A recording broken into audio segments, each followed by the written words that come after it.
26, 25, 24. Oh, wow, I got all sorts of paper. I don't know what they're. Are we live? Manuel. All right. Oh, my God. I'm gonna hang on to that. All right. You're in the right seat. I want to welcome everybody to the Indian Wells Valley Water District Special Board Meeting for our workshop.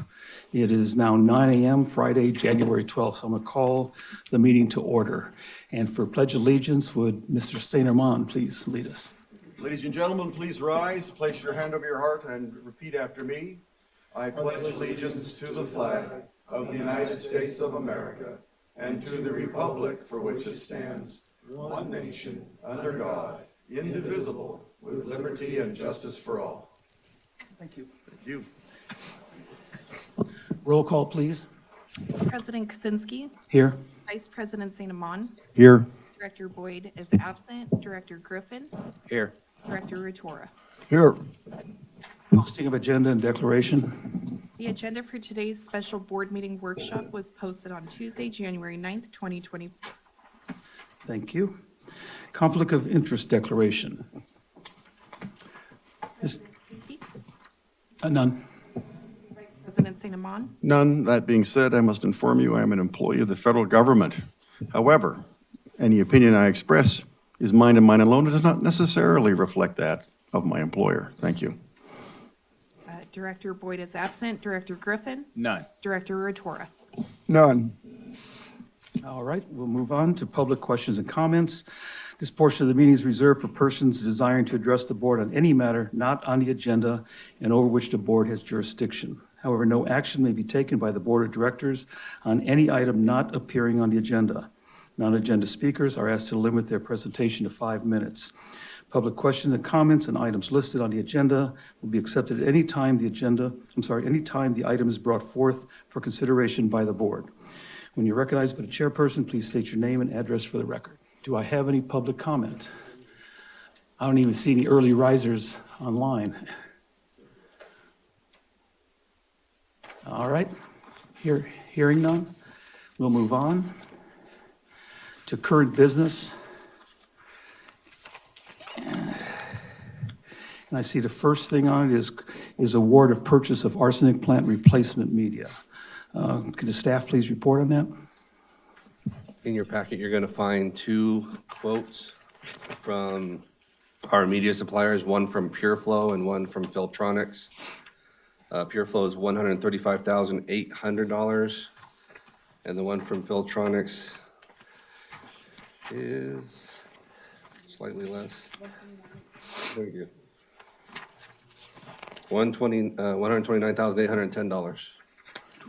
PureFlow will go to plant one. That's the one that we replaced the underdrain on.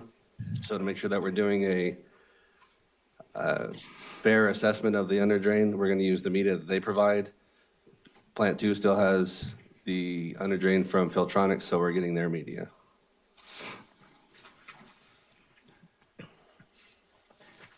Okay. Questions from the board? So I understand correctly, it's two quotes for both locations from each company that we have their product and we're going to use their material. Is that Correct. correct? Okay, perfect. So maybe I'm confused here. You have two quotes here, one for PureFlow. PureFlow for all the medium. For all the media that goes to plant one, and this one goes, and Filtronics goes to plant two. Okay. Based on which one has the underdrains. Okay.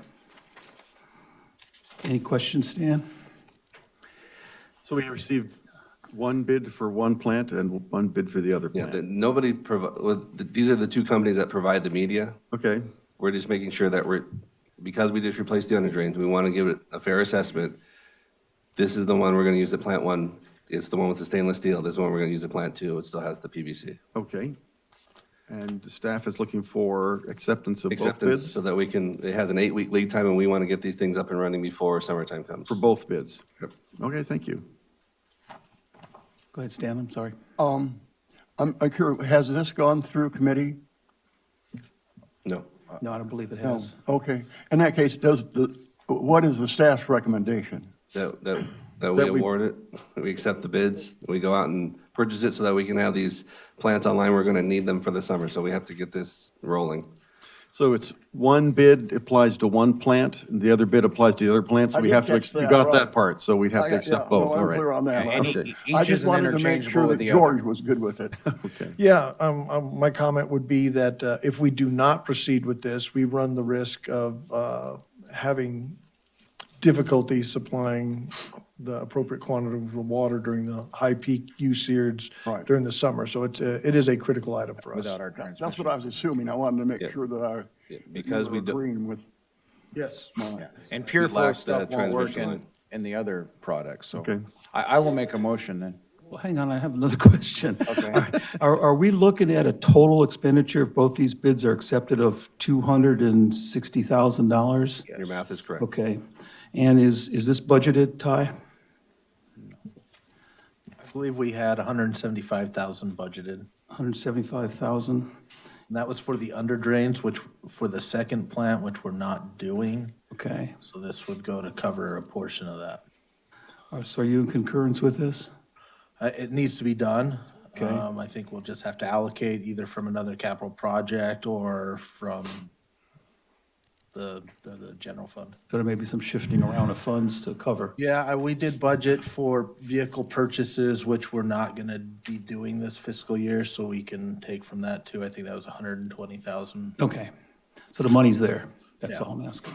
But it also ties in with the transmission line that we have down, because if that wasn't down, it wouldn't be as critical to do this. 100%. But right now, because that is still not in operation, Right. we could have a supply issue, so it's kind of an emergency, in my opinion. It is. I I think it don't- needs to be I done. I don't see any objections, I just see a question Yeah. about how can we Yeah. pay for this? I know it needs to be done. I'm Without just whipping questioning out the how we're credit paying card. for it. Yeah. Yeah, without taking out the credit card, pretty much.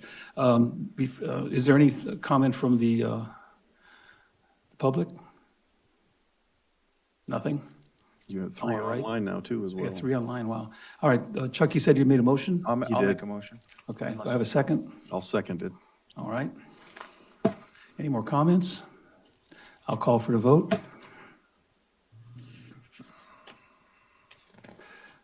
My eyes are better than I thought this morning. Thank you. Mine work. All right. Agreeable group. We'll get on to the board workshop. Just to let everybody know, this is a planning session for the Indian Wells Valley Water District Board of Directors and the Water District staff to discuss, consider, and prioritize, present, and/or future operation projects for the year, which may also include but not limited to matters relating to finance, management, and the items listed below. The intent of this meeting is to set forth a plan and a schedule to keep us all on track. The goal is to have the agreed-upon project assigned to the appropriate committee with an assigned chairperson. I want to keep in mind that there's 6 items on here. We have until roughly 1 o'clock with a break in between. So I want to try to limit these to roughly 30 minutes per discussion. I don't want to cut anybody short, but I like to keep comments short and to the point. So with that, we'll put a potential strategic planning for the ad hoc committee, which is the one that was formed, I believe, last year with David St. Armand and Mallory Boyd. And I'm sorry that Mallory's not here, so it looks like you're the spokesperson, David. And this is a discussion of formation of the strategic planning committee and its focus for 2024. All right, where would you like me to start? I can just go down A, B, and C if you like. And what you're going to need to get this done. I'll make a note. There's an attachment in there where I had put a draft together of a number of things that the Strategic Planning Committee could look at based on the meetings that were held last year. It's a few pages long, and it just sort of outlines sort of internal strategic planning, external. And so it covers a lot of areas. It doesn't mean that you will do everything in that meeting, and I think the idea would be to sort of focus on what is within that, if that's the right There are- scope, and Is there a topic, the question is not debating each point, but is there a topic that you want, that you don't see, or that you see that you don't want? And it starts with internal strategic planning and personnel. Look at the 410 schedule, which is kind of OBE now. Physical fitness stretching program and holidays, and then they have financial issues, legal expenditures and water cost estimates and so forth. I envision the the committee being mostly for the cost analysis of what the future holds. In other words, if the whole idea is to gather all the costs associated with potential upcoming projects and anything that may come our way due to the work of the GA. And I know that that one's maybe on, maybe off, we're not sure, but we need to calculate in the worst possible scenario. And so what I was hoping to see out of the committee, this is myself, and I'll ask the board for comments afterwards, is that when we leave this work session, that the committee has enough information in their hands and there's enough assignments made to gather the data and information for potential future costs, whatever they may be. That's the main thing that I see for that particular committee, so that the result of that committee is some kind of public issue of here's what the finances are, or basically, well, here's what the ratepayers can expect possibly in the next 5 years or so, what's happening down the line. And so to me, it's all centered around costs, not a lot of those other issues. So that's what I felt that was the reason for the committee. So those are things outside and beyond what normally is discussed at this workshop. Not necessarily. It could be anything from the work we've been discussing in El Paso. Okay. You know, because that's been a public issue. I was on the last workshop, in fact. It could be use of wastewater. So let me rephrase it differently. Normally, at these workshops, we get the next 4 to 5 years worth of projects lined up. You're thinking that the time frame should go past that.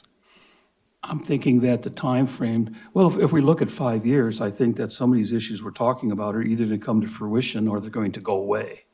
But I think in the course of having some information before year end that we can publish that says, here's what we believe the costs are going to be to the ratepayer, that is something I think that we need to shoot for as quickly as we can.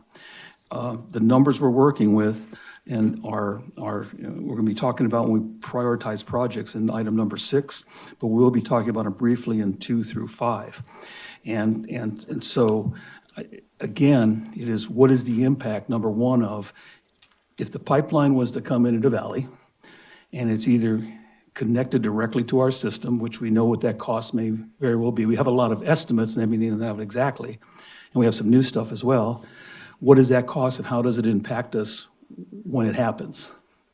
Secondly, if it is what happens if wastewater treatment becomes a reality with the water district? What is the cost of that, and how will that impact us I would assume on the next rate study just about. If we were to look at capturing the water from any runoff from IWVWD, whether it be injection wells of some kind or water banking of some kind, what is that going to cost us and what does that mean to us? Those are just some of the 3 main ones I can think of. And I think that we've been talking about it for a while, but I think we, even though the numbers aren't everything that we need, I think between some of the analysis that we've seen from the GA as well as our own, that we can probably come out with some pretty good ideas of max and mins. And I think that's the best we can hope for. Yes, George? Yeah, I was gonna say, so what I'm hearing is that the strategic planning committee would be the sort of analysis and execution arm of many items that we talk about elsewhere in this report. So we will sort of prioritize different things. That could be wastewater, that could be looking at El Paso, and then the strategic planning committee takes that guide and says, these are the things we might want to focus on. Is that a good summary? I think that the board would sit there and prioritize that. Let's say the number one thing is that we want to look at wastewater recovery. And we direct our engineering as well as our contract engineering and to say, okay, we need to come up with as close a cost as possible within the next 3 months or 4 months. And that would go over to that committee and they could put that in as part of what their estimates are for the future. Another one might be, we've been talking about the El Paso Basin. Is there some plan up there that's a high priority that we want to come up with a cost with, whether it be a well or whether it be a monitoring well? What does that cost and where does that fit in? I'm really concerned about the finances going forward in the future with all the expected costs that we see maybe coming up. And I think that once we get a handle on it, it's going to help us. And it's also going to help finance, Ty, to look at long range down the road and engineering as well. because it may be a fact that we set a high priority and it outweighs some of the work that maybe engineering wants to do and everything needs to be modified. And I don't know that. If someone could tell me all that now, I'd appreciate it, but I don't think we know. But I think it's important because I think this year we're going to see a lot happening. And then I think the following year, correct me if I'm Tyron, the following year, we'll be starting to look at bids for rate studies again, won't we, in 2025, 26? 2026. Yeah, or something like that. So it gives us time to start working this together. That's what I was looking for that committee. And that's why I think that it's on their long-term district planning efforts for sustainability. I think that falls into all these projects. And major system upgrades needed within 10 years. I think what would happen is that committee would again, work with finance to work those in as well. And I'm not looking for the 20-year engineering plan at this point, because a lot of these things we don't know for sure. But I think we need to plan for the worst, expect the best, and take what we can get, right? That's not my quote. I don't want to plagiarize anything. So is that where we're headed with this? Or was that your idea? My recommendation is, well, I have a slightly different idea than what's Please. presented here. Okay. I think that for the directors who have not seen this list yet, that I would like them to go through the list offline, not at this meeting. Okay. And highlight the ones they think are suitable topics, then I'll discuss them with Mal and we'll get it laying flat. I agree with you, because I just now saw the list too, and I see some things on it that don't seem like they It's fall too in the big, purvey. and we'd be spending in 2 hours on it. Yeah. It's something you need to give some thought to. I just sort of feel finances is where I wanted to concentrate so we can come up with what could our ratepayers expect here in the future? Is the rate going to go up $50, $100, $200 in 3 or 4 years or whatever? What could it Well, some of that is Yeah. dependent on other outside organizations as well, and best guesses. So what is the state going to do with their electric vehicle mandate? What's going to happen Exactly. for the expenditure of fire extinguishers when people come after us with pitchfork and torches for having to give them only 55 gallons of water per day, and all the other outside state mandates, not to mention the county groundwater authorities' activities. If I had to pick the largest items, I would say it is the mandate, possible mandate from the GA about the pipeline. Number 2 is wastewater treatment. Number 3 would be possibly the injection wells, or how we're going to handle the overflow. Right, got that, and make notes. Why don't you just shoot an email to me and with your comments, and then we'll get those in a list, and I'll return the list to you. I think after you'll Mel probably and I have a them by chance the to end of chat this about it. meeting. Okay. I hope at very number good. 6 when we put them together. Sounds good. Okay, comments from the board? Yeah, my only comment is, it seems to me that by looking through this list, that we're reinventing the wheel, to so to speak. We have a committee for many things in here. We have a finance committee, we have a plant and equipment.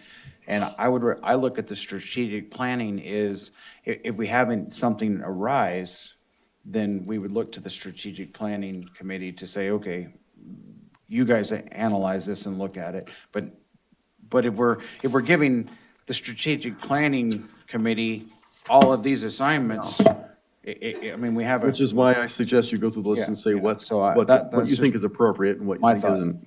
Yeah, this is way outside the purview of what I thought that committee was formed for. Yeah, Yeah, again, I'll say, like, we had some early meetings, and a lot of this was based on, just sort of some ideas that were thrown out by the members of the committee, and I just sort of consolidated them all into a list of things that the committee could look at. I think it is reasonable to assume that the committee will have to have a priority list, and a lot of the things may require little to no action during a particular time period, and some things may be, as they come up. It's a good forum as well for us to have internal meetings with staff and with our consultants, to then bring it to the board members in a consolidated fashion for review, and then to take it to the full board. Well, I appreciate what's been done here on this, I'll call it lengthy. That's never what I envisioned. I don't believe they did It's not what either. I envisioned. There's some things on here, for example, the personnel issues, the 410 No. schedule. Some of it's already OBE. The 410 schedule's been adopted. And one of the things we discovered last year on the committee is that about half to 60% of the items that we thought we needed to do strategic planning about were actually resolved themselves over the course of the last 12 months. So I'm going to go back and look at that list again and put my input in as well. I could tell you what I want to hear: financial, and Water District Future financially. Right, got it. That's the only thing I. Yes, I think I've got that yeah. note, yes. All right. So Stan, please? I've got a couple things I'd like to comment on.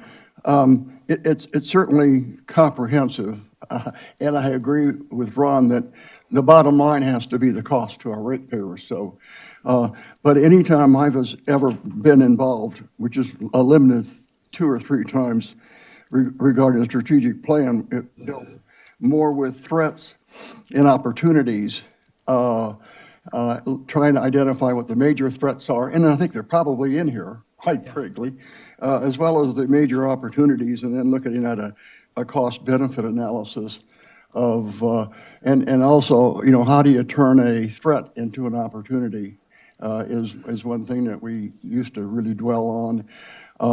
But prioritizing certainly is important, and I would agree with, I think, both of you that, or actually all 3 of you, that some of this stuff just doesn't raise to the level of importance to be considered either a threat or an opportunity. Okay. And probably not worth the time to do a cost-benefit analysis on. But it certainly is good background for anybody that comes in and looks at what we're doing. Give people the big picture of where we think the threats and the opportunities are. Okay. So, I mean, I kind of like that tone to be included sort of somewhere in the I discussion. agree. I think it's, I always envisioned it as being, what's coming down the road that needs to be addressed, and we need to be proactive instead of reactive. Amen. And I'm hoping when we come out of this workshop that we have enough direction that we can get information to that group so we have some results before the end of the year. Because I just think it's so important, this particular juncture of letting the public know what to expect. Well, we look forward to your input. All right? We'll tailor the list. Yeah. All right. Any other comments from the public? Yeah, Tim? We're going to make you do it. No. She's turning you on. All right. Okay, I'm on now. Okay, thank you for turning me on. I wasn't trying to be funny, actually. So Tim Parker, consulting hydrogeologist to the Water District. And I just wanted to make a couple of comments. I've been working in this basin for about 13 years, and, which isn't a lucky number, but we did the new data that we collected was back in 2017, and that was the AEM data. And I'm gonna get to a point with you regarding some thoughts I have on the strategic planning, but I just wanted to clarify that. We've done some work with that data. The other thing was that we put all the well-logged lithology data and construction data into a database, a comprehensive database. And what we've been working on over the last few years is getting better location information on that to qualify the data. Now, in terms of, I do groundwater management planning. That's what I focused on the last 20 years. So I'd like to suggest that the board think about, in terms of the strategic planning, one of the elements is having a portfolio of management options. And those would be the various projects. And I know that's what you're talking about, President Kaczynski, is just that, but I'm just using some terms to kind of qualify it, and then prioritizing those things. One thing I would like to suggest as a potential project to consider is using the AEM data and the lithology data with a new tool that Stanford's developed to identify areas for potential recharge. And that's what they specifically designed it for, and we have a lot of data that we could use that for. The data isn't in that tool yet, but just I wanted to, that's one thing that is important to consider is where are the potential recharge areas? And that also alludes to the LADWP discharge, Mr. President. So those are just some comments I wanted to throw out there for the board to consider, and I'd be happy to help the general manager and other folks in terms of doing any of that kind of work to help prepare the strategic plan. So Thank you. that was it. All right.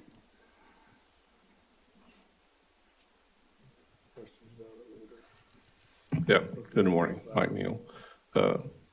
So as far as having a strategic planning committee, I like the idea,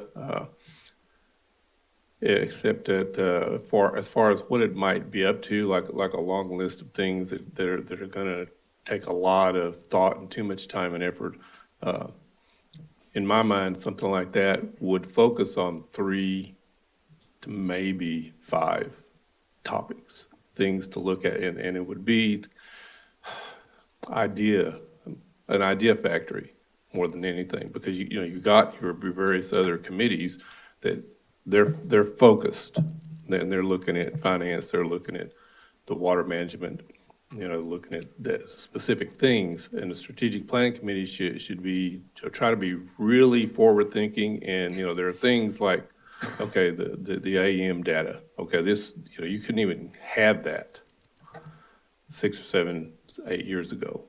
The technology, I guess it was probably there, but it wasn't around anywhere that anybody even was aware of. And, then you get it, and now it could be quite possibly, I haven't seen that data myself. I probably should have seen it already, but a game changer in your new study saying, hey, we really probably have enough water in this valley, and with the whole big water fight, and other people that have been saying that, but they didn't have a scientific quote unquote study behind them to back it up until now. Well, there's other things like the water recycling, which is an expensive prospect right now, but with a real forward-looking strategic planning committee would be, in my mind as an engineer, would be let's go out and look at the most promising future technologies to keep track on them, and maybe even to have people come in and present details about the technologies, things that can benefit the little guy like myself who's not on the board, is just paying his water bill every month, but is interested in not having that thing double in the next few years. And who knows?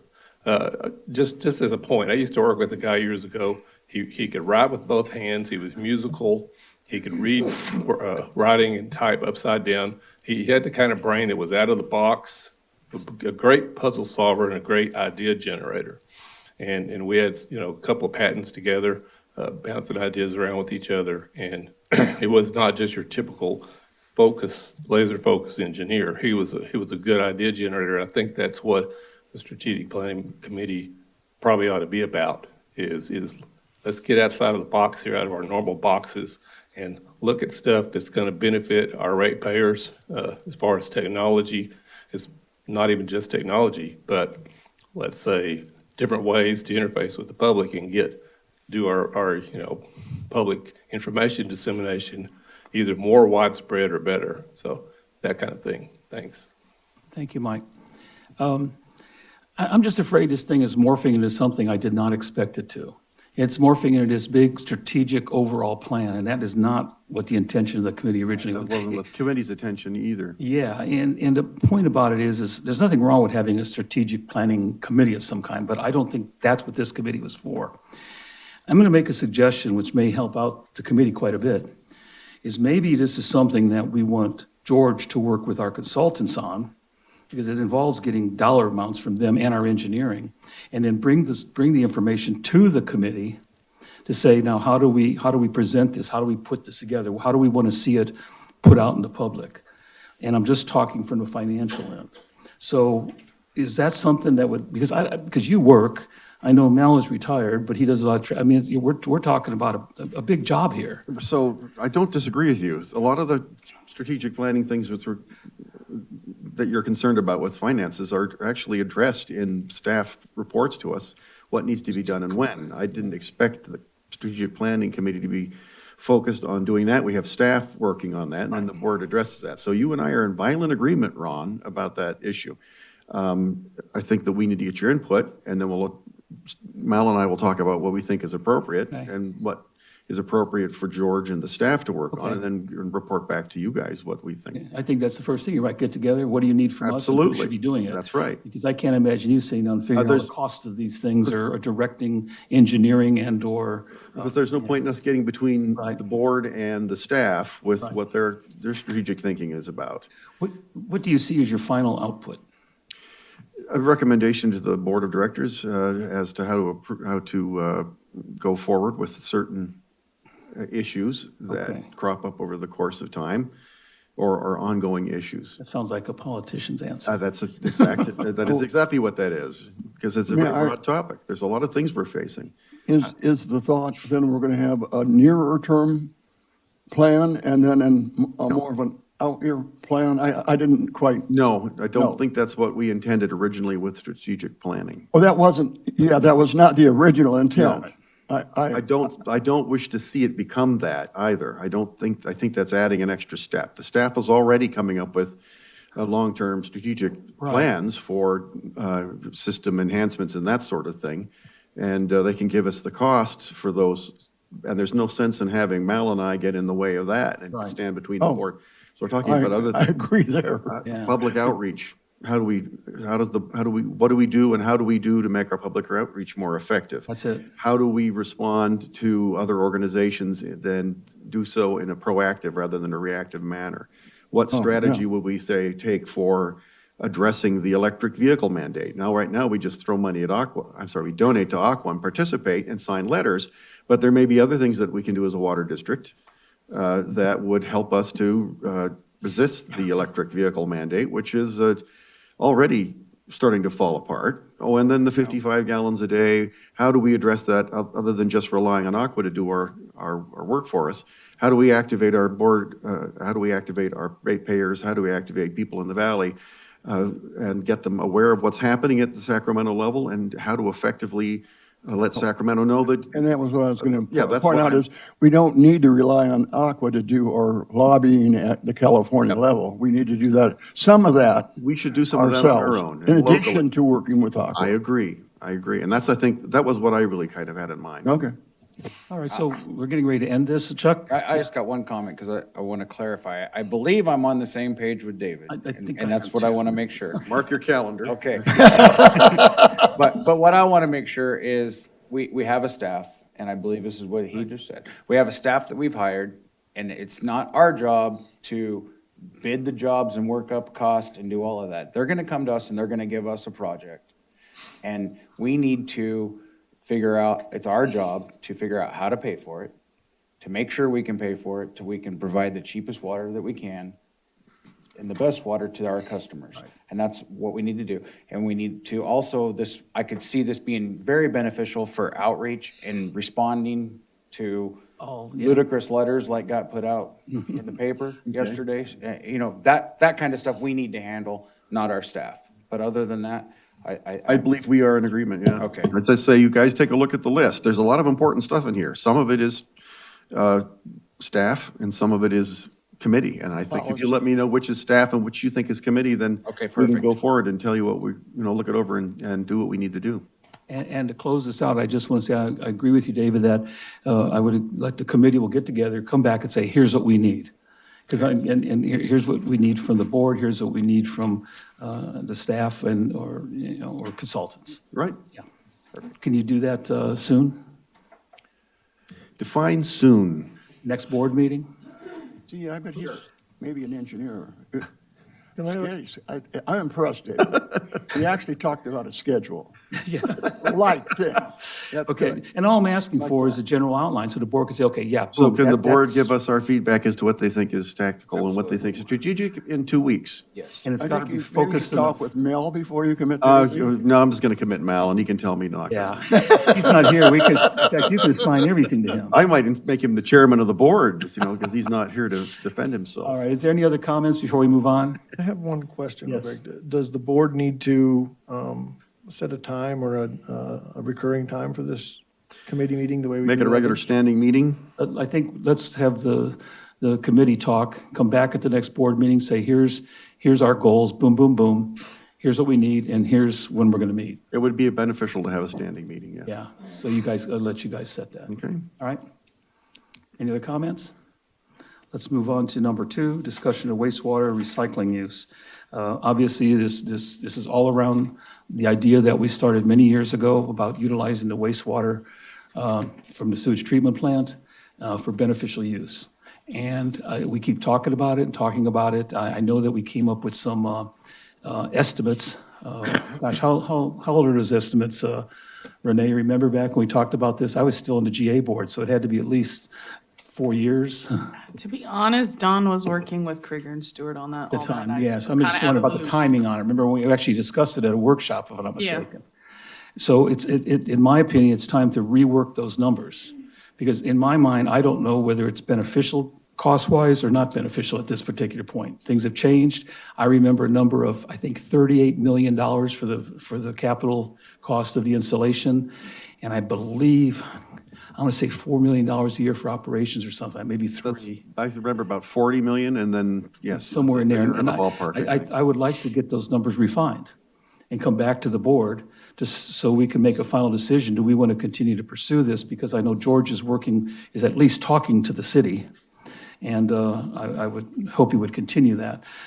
George, do you have any insight as to, I know you've been briefly talking with the city. Is there anything going on with the wastewater? The city let me know that they are still moving forward at some level. I don't know where they're at with building a new wastewater treatment plant. What they told me is they were going to build infrastructure and room to put additional treatment onto that, but they had no plans at this point in time in their current design or the design that they're working on to include the kind of treatment that would allow re-injection, reuse, potable water use, or any of these other things, and they would be looking to the future. The general sense I get is that the GA has somewhat put this on hold, and I think they feel like the money that they're advocating for should be prioritized to other projects, probably in particular the imported pipeline project. They've put that project ahead of the recycled water. I don't know that I necessarily agree with that approach or say that that approach is consistent with the current groundwater sustainability plan, which says that the imported pipeline project would sort of be the last thing they would do after they've implemented everything else. So there's a reluctance on the part of the city at this point in time to commit to anything or to say we'll sell the water to you or anyone else. So that's kind of what we're waiting for, is for the GA to sort of figure out what, internally between the GA and the city, what they want to do. They just don't have an answer for you when you ask. Okay. Who had their hand up first here? David? So if I hear you correctly, George, the city is still interested in making some movement forward towards a treatment plant, and the GA has decided that's far down their list of tasks. Is that right? Yeah, I think the way it was phrased in the last board meeting is that they have not taken recycled water off the table. They simply have chosen not to fund it at this point in time. And there's no definitive schedule of when they would be looking to fund it. So that just makes it an indeterminate sort of thing. I can't speak for the board, but I would like to take this opportunity to say, as a member of the Board of Directors of the Water District, that I think it is a good opportunity for the city and the Water District to re-engage on a project involving those two entities to look at and explore the possibility of cooperative water treatment plant. I just want to make the statement that I did say exactly what you said at a GA meeting, that we're not interested as a GA pursuing the sewer treatment right now, and that we could pursue an avenue. I asked that question directly, and I think that we should pursue an avenue with the city, the two entities working together to come up with a plan. I don't think the city is building their plan on hold. It's just not going to be part of the GA's new plan. Right. And so it could be part of our plan. And there has been some things on Facebook that I've seen that people are saying that the water district is now going to put it directly into the pipes. And so we want to put an end to those rumors. That is not happening, but I have seen that out there. You mean toilet to tap? Yeah, toilet to tap. Yeah, So no. I have seen that out there and I've seen the comments, so we are not doing that. But I do think that we need to pursue it. We need to stay on it. There are uses for that water. I think there's more uses than just, Reinjection. yes. Well, that might be the answer if it's. There's many things that we could do with that Irrigation of water. city parks, I know they're irrigating a lot of the Or medians with, alfalfa. right, they're irrigating medians in the city with potable water, they could be using recycled water. There's many things we could do. It waters the golf course, so we could do other things with it.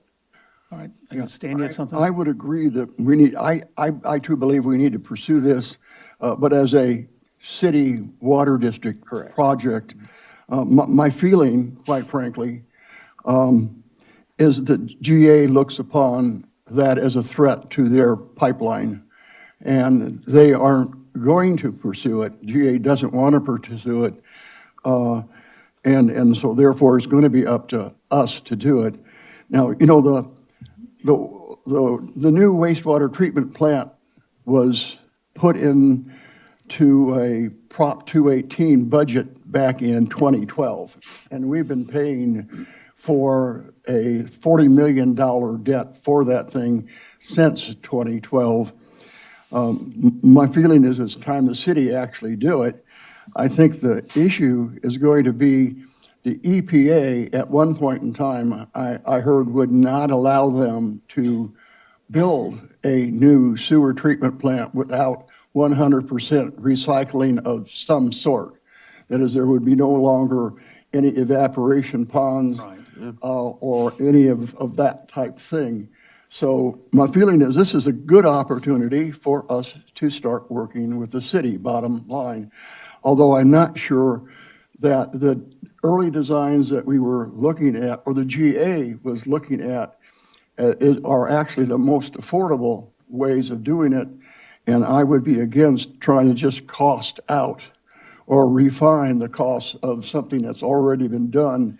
My feeling is we need to do a little bit more of the out-of-the-box thinking, looking at, to start with, one of the objectives being affordability, and work from affordability into a design rather than a design first and then figuring out, oh, it's not affordable. We have to decide what our goals are for the recycled water.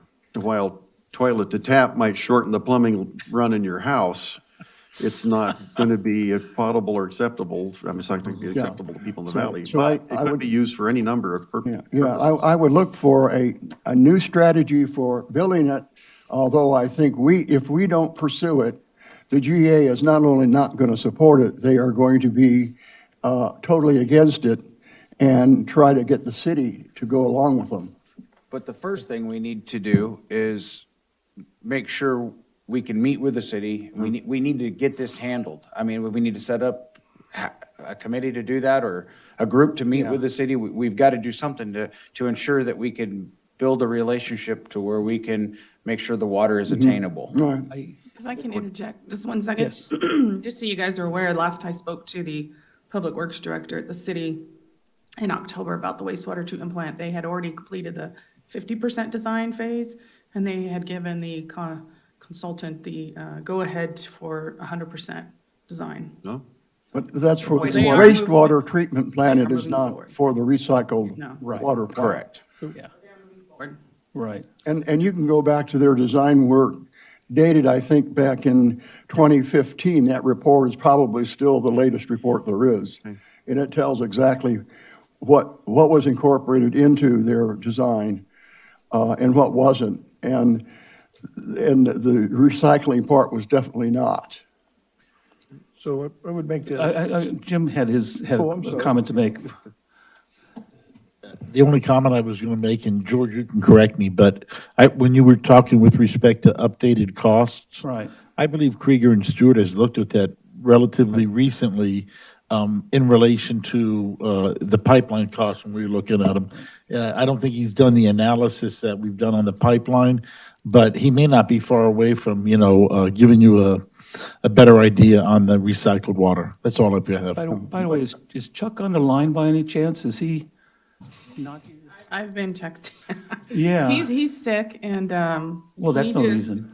He is watching, Okay, but he just sent me a message to remember that the plant discharges, 24/7, 365. Right. And irrigation demand's seasonal. Yeah. Right. So if you build an expensive irrigation system, that's only gonna work for part of the year. Right. So you still need an injection or percolation type of thing, that's sized for the full Okay. flow. All right, George? I would be against spending too much money trying to refine our costs or the design of their existing design until we feel that they're starting with something that's going to lead to an affordable solution.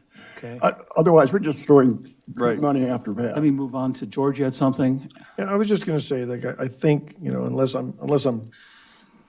think I'm pointing out what's really obvious, which is that if you were to invest the dollars into recycled water of one form or another, it needs to be a direct offset to something that is currently pumped out of the aquifer so that it adds to whatever the recharge is and allows us to diminish whatever needs we have for imported water. I mean, I think that's really fundamentally important. Like if you were to use it just for irrigation, but it didn't offset something that somebody was pumping already, it has far less dollar benefit or practical benefit to the water district. So as we look at solutions, this is why injection or percolation or some other reuse that offsets use elsewhere is I believe, a critical part of that. And maybe I'm just stating the completely obvious, but Yeah. Built construction water would also be a good example of that. Exactly. Instead of potable water going into the tanker trucks for dust mitigation or for mixing in concrete, they could get water from the plant to do that same thing. So, Okay, good point.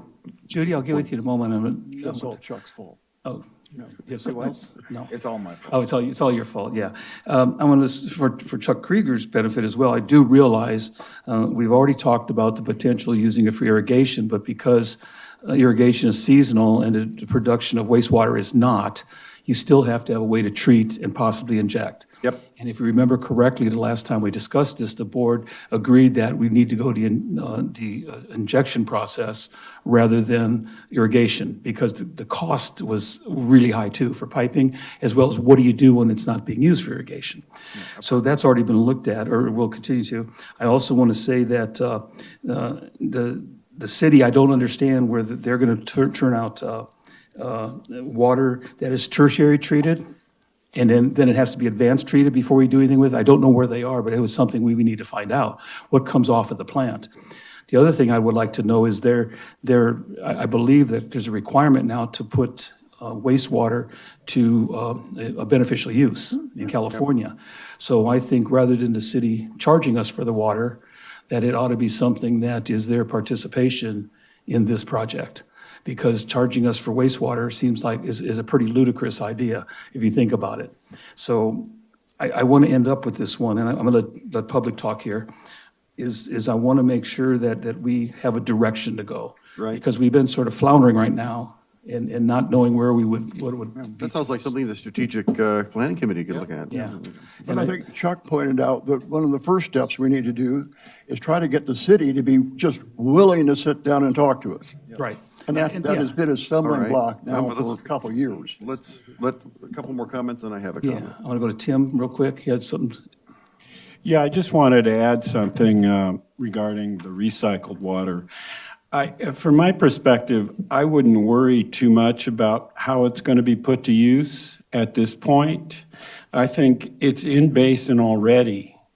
It needs to be, developed as a resource. And it's been proven to be cost-effective across the state. Lots of recycled water projects in the state. The state established a recycled water policy, I'm trying to remember when, it was about 2009, that actually says that you're required to put the recycled water to beneficial use, and if the producer can't do so, then it needs to be available to others. So I think those are the things to kind of bubble up to the top and push it along, and just in regards to GSAs in general, statewide, you don't see GSAs doing projects typically. It's the local agencies that are members of the GSAs that are doing the projects. That's what I thought. Yeah. So, I really think, I would encourage the district to really push forward on that, because that's something that we don't have to find the water for. It's not going to take as long to build, and it would start addressing the deficit in the basin now, as soon as the plant's built. So And those, hopefully those- there's money available through grants or such for this center, because the state is really pushing it. Yeah, no, and so is EPA. I mean, they've got a whole program, the RAP program, that's been developed, water reuse, I can't remember the rest of it, but it's really focused on reusing water. So there is money out there now, so. Okay, I appreciate that. I think we should try to set up a meeting as quick as possible, and I'd like to volunteer to meet with the city, with our general manager, to see if we could meet with somebody and discuss it and try to get the ball moving. We were doing that prior, 3 years ago or so. We had a couple meetings with them, and then it ended because the GA said that if there was going to be a program, it would be through them. So those talks stopped, but I would like to see if we could resume that, and I would like to volunteer. I do have, about once a month, I meet with Ron Strand, and we have coffee. Would you like to be invited to the next meeting? I would like to. Thank Please you. do. I will make that happen. All right, in order of moving on, Judy, please, for public.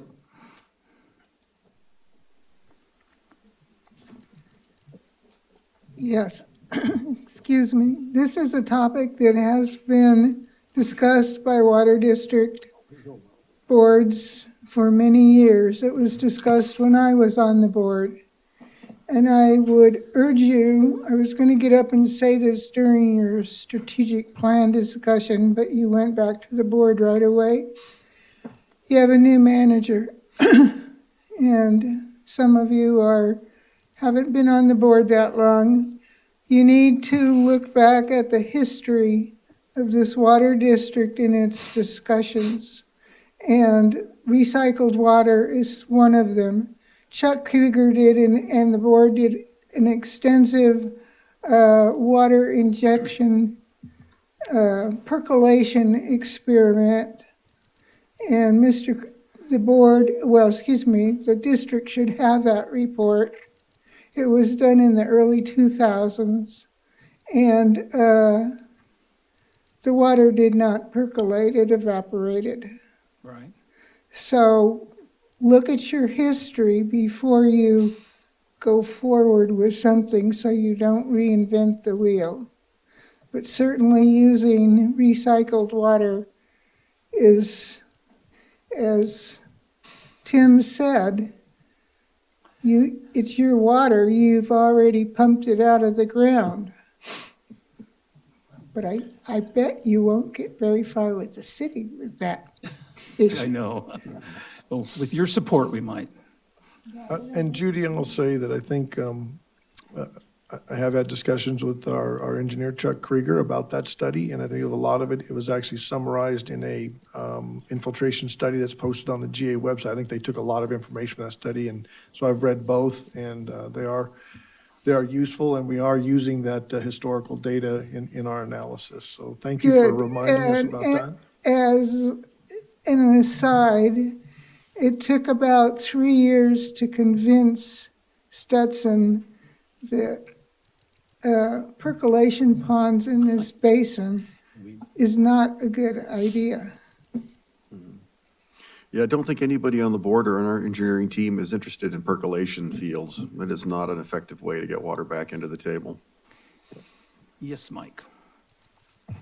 Yes, Mike Neal again. As far as the recycling the water, the last numbers that I saw was about $2,000 an acre foot to get it treated, make it usable. That's prohibitive. Now, Mr. Parker mentioned, some other places are using recycled water. Obviously, we need to get updated if that kind of a cost is too much, that there's something cheaper. But basically, the users of the district's water, myself included, are not interested in recycling wastewater until it gets down, I would probably say, well, if it costs me, it's going to cost us twice what it costs to pump it out of the ground and supply it to people, then we should go for it. Now this kind of harkens back to the long view thinking of the Strategic Planning Committee. I'll just throw this one out here for you in case you're not aware, which few people are, but there are technologies called low energy nuclear reactor technologies that are functioning Last I heard about that, it's getting quite a lot more widespread than, it's not really cold fusion, but it's kind of a subversion of that, and it's a really good way to gain extra energy, which for this kind of use, you need to be able to sterilize. You could boil the water a lot cheaper with that kind of a technology, this kind of thing, but this is a few years, down the line coming. And I think that's basically where the recycled water stands, is it needs technologies to become available that are going to make that water affordable, basically. So as far as pursuing it, I see it myself. If I was on the board, I'd say, well, let's put it on the back burner and just kind of continue looking at what's going to come up in the future. We don't need to put a lot of effort into it because the city's already stated they're going to have some kind of outlet tap or something like that, a recycling further treatment plant could be added on to their wastewater treatment plant, and then you could take it from there. So that's going to be available, but you need a way to clean it up affordably. Right, so just as a comment on that, our estimates for what the imported water will cost per acre foot range anywhere between $5,000 and $8,000 an acre foot, which is significantly larger than the $2,000 an acre foot figure that you've just quoted. So that's something that has to be taken into consideration as well. And if we can get away with solving our water issues with $2,000 an acre foot water instead of building a 50-mile pipeline and having $8,000 an acre foot water, which the GA has informed us we will be forced to purchase, then I think we need to go with whatever the lowest cost. I like the idea about the low-energy nuclear reactors. You can treat a lot of water that way. It's also possible to treat the water by taking partially treated sewer water and letting the people up at Coastal Hot Springs use it for injections, and then they can collect the steam, which is now basically just water, and run that back down to us. So there's some other options that might be more affordable or more effective than just this.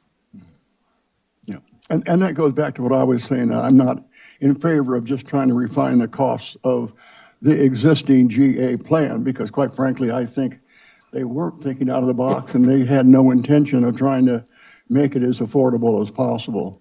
They came up with a design, and I said, okay, what is it going to cost? I agree with you. I think that the costs, I think they were coming $5,000, $6,000 an acre foot. Yep. But that's why, again, we're getting close to closing this subject out, and since I put it on, I'll go for, okay, Chuck. I got one comment I just want to clarify. I heard Vice President St. Amand make a comment, and I want to clarify how my stance on that. The comment was made that no director here feels that injection would work in this basin. No, On percolation, excuse me, percolation. And so I want to clarify, I do believe that on wastewater as far as where it's at right now. But I do feel that percolation could work in some parts of the basin for imported water if you're up higher, and there could be different areas. So I want to make sure that statement was made. It would we'd have to pipe the wastewater a very long ways, and it would be very uncost effective to make it percolate. Right. So I want to get back to it, and Judy made the mention too, that the district's been looking at it a long time. The last time, and Chuck, I hope it doesn't make you sick, I know you're listening, Krieger, that I know you've put a lot of effort into this earlier for our workshop many years ago. And I'm saying, yes, I am saying dust that off. I'm saying dust that off, refine that, see if there's any other suggestions that could be made, and get something into the board about what the expected costs would be. They all have to be updated. I, for one, thought the plan was pretty good. I wasn't quite sure what condition the water was coming from the city, was it tertiary or was it straight runoff? At that point, I'm just not sure, and I'm not sure where the city's headed now. I think they plan to treat it to tertiary. I shouldn't say that. We need to find out.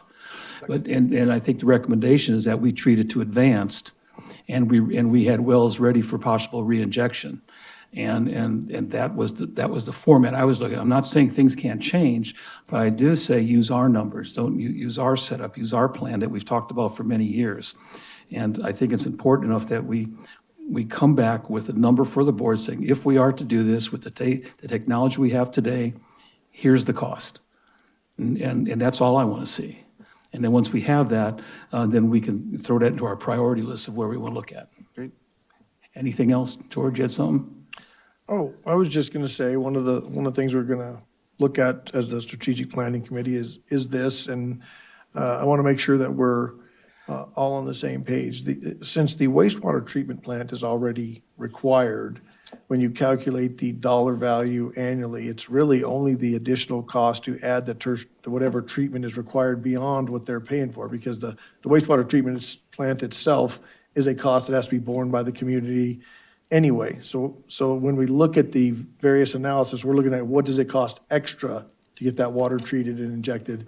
And I don't know, when I looked at those, I'm gonna have to go back and look at the GA estimates, whether they included the cost of the entire wastewater treatment plant with that or not. Does anybody know the answer to that? That's why I'm saying it needs to be looked at. Yeah, Just so so we have those questions and we haven't answered them yet.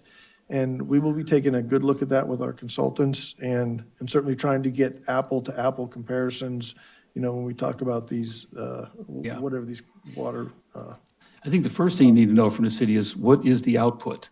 Yeah, and I think You need Renee to- can You need to zero probably, in on what the output is that the plant is initially Yeah. designed. and Renee lean forward, I think she can get that information, what their 100% design is going to get to. Is that correct? Yeah, I was texting the Public Works Director trying to get some info, but he's not available evidently. Well, so- that's okay, because I think it's something that, again, it's, day off. I want to prioritize that and put it on something so we can come up with a cost, so we can sit there and make a decision. Is it something we want to move ahead on? Is it something that we can afford? There Chuck was a did fairly say complete 2015, year 2015 report put out by P&P, Provost and Pritchard, is it?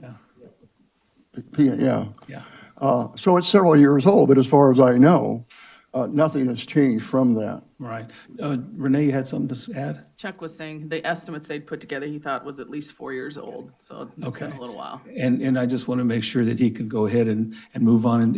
And Renee, I wouldn't, and George, if you agree, can Chuck coordinate with Renee on that to keep the engineering in the loop? Oh, absolutely. Yeah.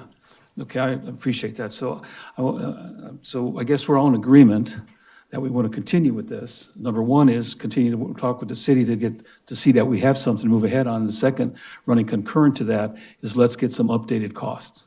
So there's some enthusiasm to reestablish a working relationship with the city of Ridgecrest. That's the first thing we need to do, is see if they're interested. And if they're not, try to find a way to encourage that interest.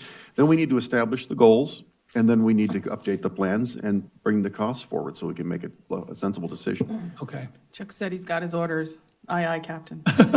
Yes, Tim. All good. Yeah, I just wanted to throw one other thing at the board as just information that's out there.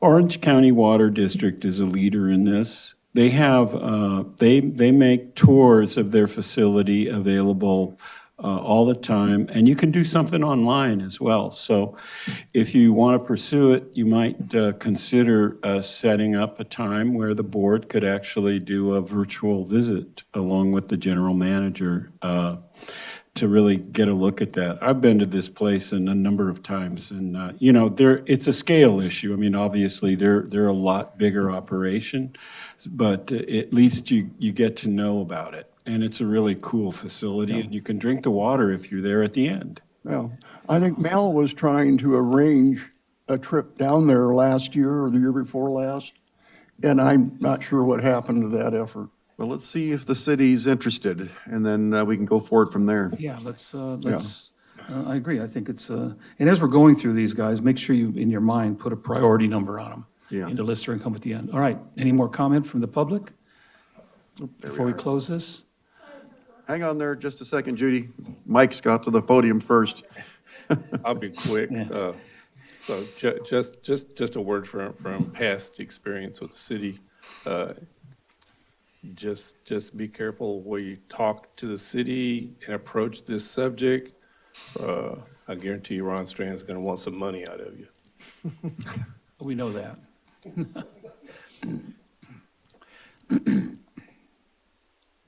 There's a big red flag with recycled water, and that is the opioid use that is so prevalent.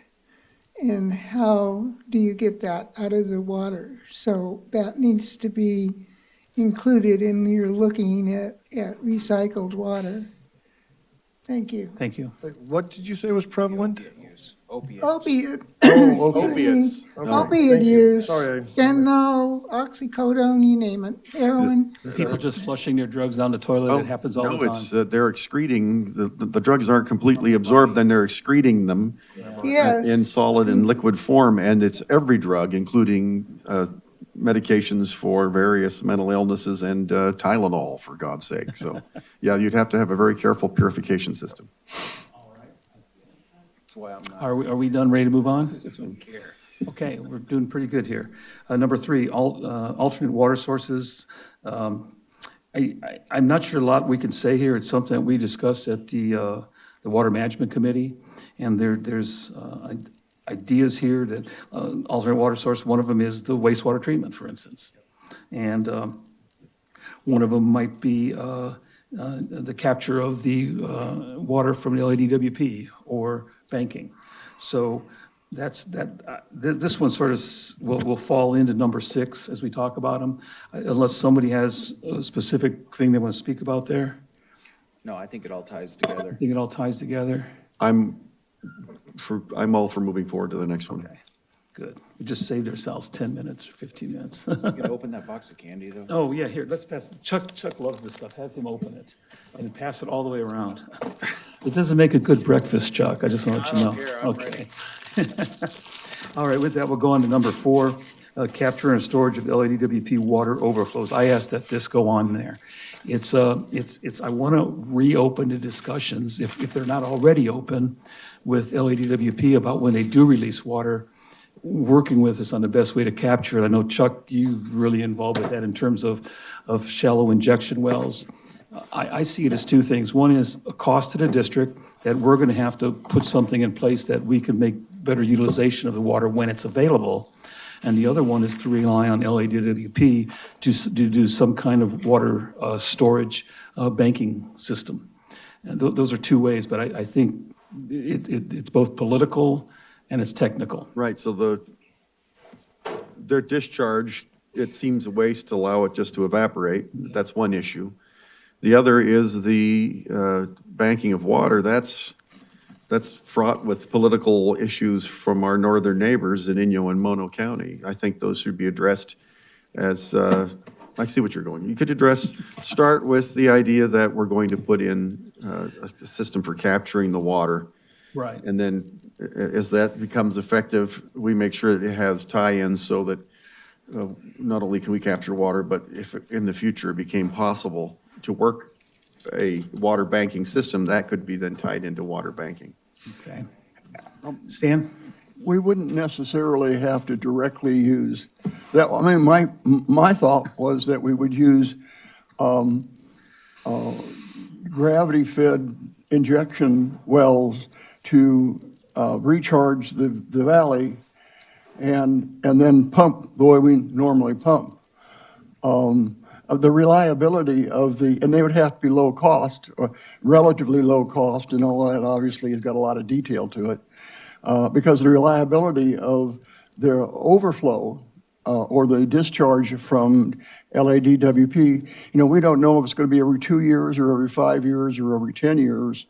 And so to invest a lot of money when you have no way of calculating the return on investment, I want to make sure that we are looking at all of the issues when I think it's a good idea, we need to do it, but we need to also understand what the benefit to us is and what the cost is going to be. And your benefit analysis runs akin to the question of, everyone keeps asking, why don't we put in drainage capture in Ridgecrest? We've heard that before. Well, the cost of investment for drainage capture, depending on when we get the rain, it's proven out that it just isn't cost effective. And you're going to need to treat that heavily because it's got all sorts of Off the streets. petrochemicals in it and everything else. Yeah. God-awful thing that And- falls out of somebody's car. And so where I'm headed with this thing is I think I would like to see George work with our partners, whether it be Tim and people he knows, or Krieger and Stewart, or our friend up on the hill at COSO. They're very familiar with this, is to talk with the proper people at LADWP and get their thoughts on this. What works for them, that we can be the selected source for this overflow, and what would they be willing to do? Tim, do I see a possible comment there? Yeah, I just wanted to pass along something that I understand LADWP is looking at trying to develop recharge facilities. And so keep that in mind as you're considering the cost of doing things. Right, and that's what I wanted to mention too. I agree with Tim, so I have something if he's not done, sorry. Yeah, the other thing is, we really don't have a real good handle on what's going on with that water once it hits the ground. And one of the ways we could look at that, well, first of all, before the last discharge started, the GA had Stetson put pressure transducers in a number of wells along Freeman Wash. So I haven't seen the data on that. I'm not sure if it's up on the website. I'm actually looking right now. The other thing, though, is that we could do some surface geophysics along the dirt paths, the dirt roads along there, to get a little better definition of the lithology along that drainage. And I think that could be helpful, because, there was one really weird thing that was going on. The water would be mostly in Freeman Wash, and then suddenly it would advance along Dixie Wash down to the base, and then it would stop. So we've never really solved that one, and that has something to do with pressure and hydraulics and understanding the lithology. So just those were a couple of things I wanted to put out there, and I'll talk to George more about that as we're talking about other stuff, but. I think it's important we open that dialogue. If they're willing to talk and they're looking for something, it's worth doing. Okay, I'm sorry, Chuck, go ahead. Could you explain a little more detail on the recharge, LADWP? Sorry. Recycled water? I thought you mentioned, I thought I heard that. No, I didn't say recycled water. It was just that. Water storage.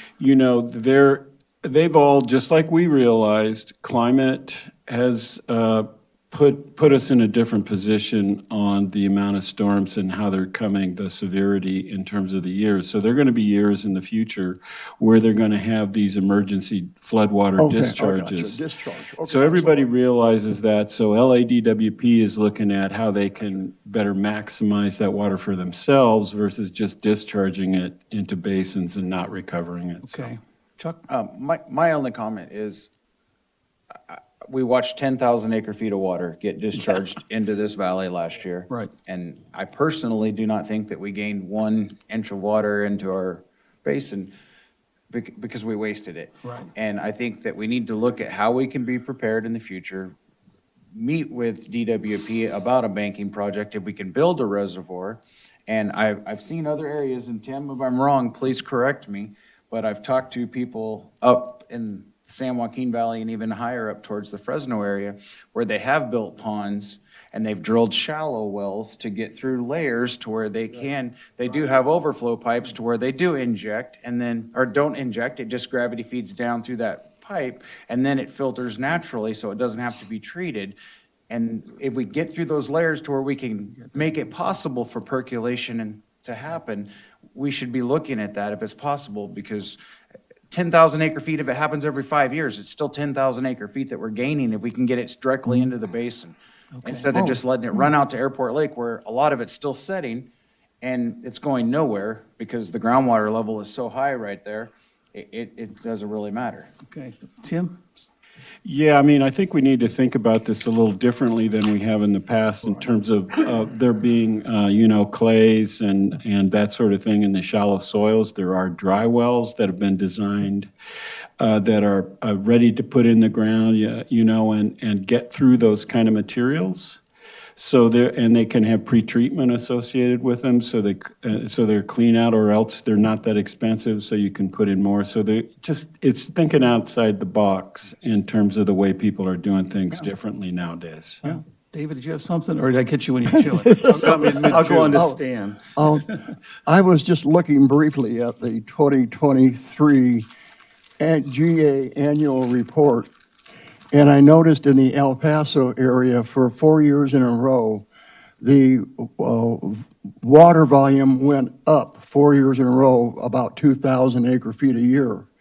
This year and last year, it went down 4,000 or 5,000. See how it all. After we released 10,000 acre feet, I mean, of course, maybe none of that got down, who knows? I mean, but why in the world would it go from 4 years in a row of increasing water volume, and then all of a sudden in a wet year, It goes down. it went down? Yeah, Where was this And at? it makes no sense to me. In the new report. the El Paso. The LPL, which is calculated separately from what they're calling the main basin. I look at this as two possible ways we can do this. One is, I know what Chuck Griffin is talking about, that we invest our own money to do some kind of injection past those layers to get it into the aquifer. The other one is that we let LADWP pay for it all on their own. But the trade-off is, if we capture it ourselves only during those runoff periods, that basically is our water. If we don't, if we go to the LADWP method, then there's always going to be a trade-off in costs for storage versus what we get.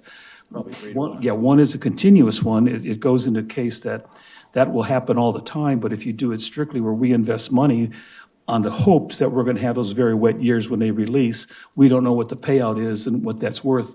But I think it needs, I don't disagree, it should be looked at in both directions.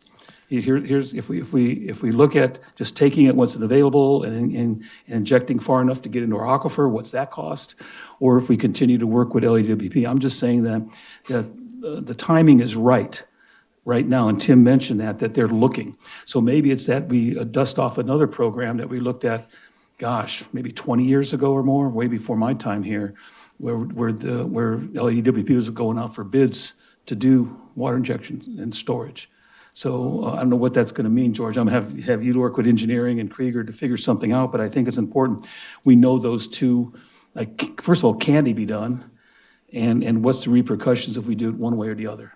Yeah, so I think I'll just summarize what I've heard and what this would cause me to do, and that would be to work probably with Tim and some of our experts like Krieger and Stewart to say, what are the best locations and sort of, conceptual, really low-cost designs to capture this water, with a focus on trying to find areas where, you could expand, so it's almost like your test area where, like, oh, well, we actually found a place where it does percolate well. And, that's the part where you work with LADWP, because you need to get them to release it into a place where you can channel it into some place where you can have these little test areas. So part of it is with working with the experts to say, where do we think that's possible? Then this next step would be to work with LADWP to, when they did have a release, to get water put into those different areas where we could actually do some science and say, is it really possible to have that percolation work? That's the way I would see us proceeding with our experts. Right, and I think we have a lot of that data. I mean, we're rehashing things that have been done many a times. And also asking the banking question. And, the banking question, And I think it don't leads us forego to that. picking a spot where we think this would be the optimum. What you hope to come out of that is a really low-cost way to validate, here's a place where we could do banking. Right, and again, I think that's in that report. Don't forget, we went out for bids for them, and we determined all that. Chuck Krieger has worked on that before. So I'm not saying that nothing needs to be updated. I'm saying that I think we've laid the basic groundwork for what you're asking. What we did is we responded to requests for proposals That's from right. LADWP. Right. It was about 15 years ago. Was it? Because Okay. it was after I started here, and I've been here 18 years. So, Okay. yeah. So and that's what I'm saying. That's lot of that- A lot of that work was done in there about identifying areas. There's a lot of environmental stuff in there because areas that you just cannot Right. go in, so, So all I'm asking is that Renee, do something we that- have that report? yes. Okay, thank you. And my request is that goes on our priority list as well, to come up with a cost or a direction. So anything else from the board before I go to public? Yes, David? Yes, so the climate changes regardless of what people do. In the 1800s, the majority of the agriculture in the state was actually in the Owens Valley. Right. Then the climate, and the San Joaquin Valley was essentially lakes and swamps all the way from the top to the bottom. Then the climate changed, the rainfall in the Owens Valley decreased until about the 1920s when it went back up again, and for a brief 10-year period, the water in the lake began to rise, and then it dropped again. And during this time period, the San Joaquin Valley dried up, and it's become a farming mecca. And of course, some of that dry up is due to the acceleration of agricultural irrigation in that area. But my point is this: if the climate changes and we're getting more rainfall and it needs to be discharged, we better be ready to capture it and put it into the ground. Yeah. I think it's well worth that cost. And I think that we should the board should authorize the board president and the general manager to get with our engineering department, look at the old reports, and then establish some kind of a conversation with the Department of Water and Power. That has to happen first before anything else goes on. And once whether they agree to go with it or not, we'll know whether we can proceed. And if they agree that re-injecting the water that's being discharged to the surface is a great idea, then we can go on to looking at exploration of different solutions, find the most cost-effective one, and then execute a plan. But I think we want the horse firmly in front of the cart. And I think to lend it weight, it needs to be our board president and our general manager and whomever else they feel should be involved in that conversation. And I agree. And don't forget, we're also trying to protect areas out here too. Because if we just let this water continue to flow out there, you see some of the potential issues that we almost had this last time with getting into areas that we don't want the water. So it's also to protect the area out here.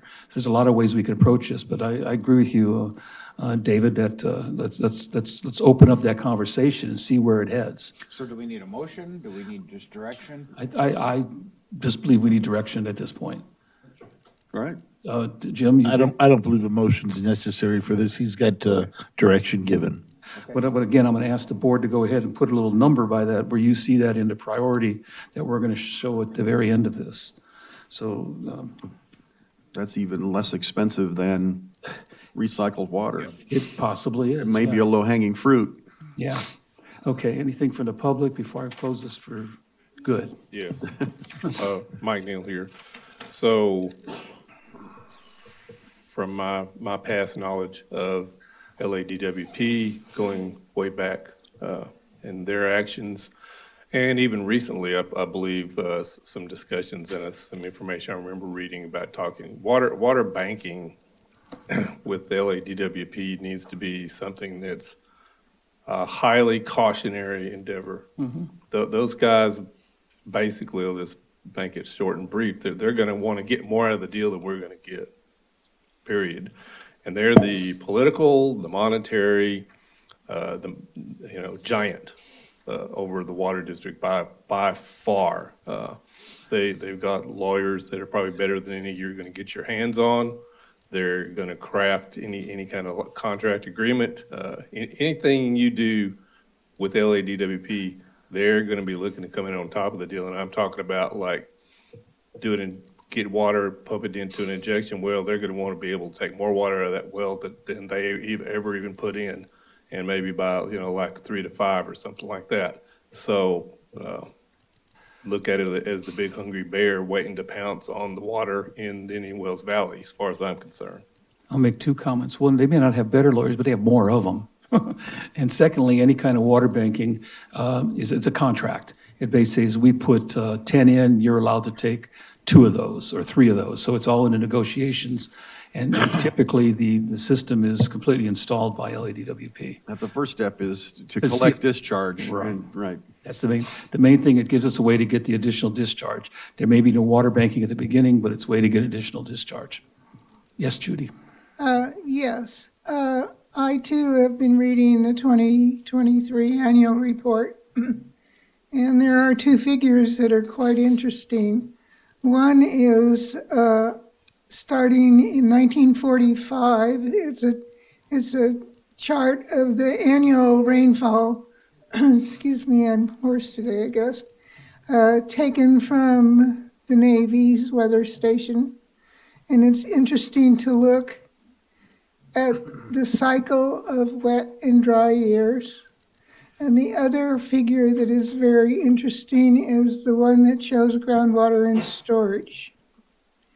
And yes, DWP has a lot more lawyers. They have a 6-story building in LA that is huge, that's full of nothing but lawyers and clerks. And if you like sometime, I'll tell you the story of the early relationship between the Indian Wells Valley population and DWP.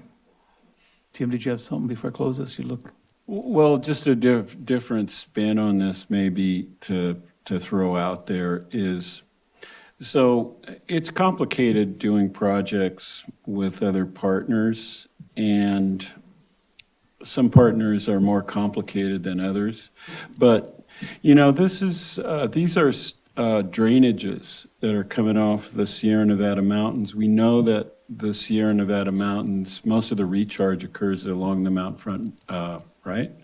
So another way to look at it is, why not think about opportunistic projects to try to sink some of that stormwater into the ground, and in the process, then when an LADWP discharge, that facility would be there.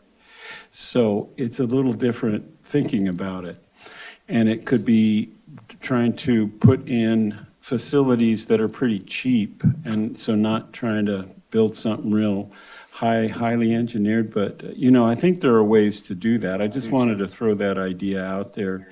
It would decomplicate things a little bit, if that's a word. You might be able to get funding from the Army Corps of Engineers for floodwater control projects as well. I think your dad used to call them coffer-dams, didn't he? Uh, In certain areas? Some of it, yeah, it's similar. Yeah. Or we say, work with the that Navy was his and idea. as a water prevention, like you said, because they had a problem with snort. So if we're building some type of reservoir, it will be a double whammy. It'll protect the government's interest in snort, and it'll also bring water for the Navy, it'll bring water for us. So I think it's something we need to look at. So I guess we're assigning this to staff, along with our consultants, to come up with the best recommendation.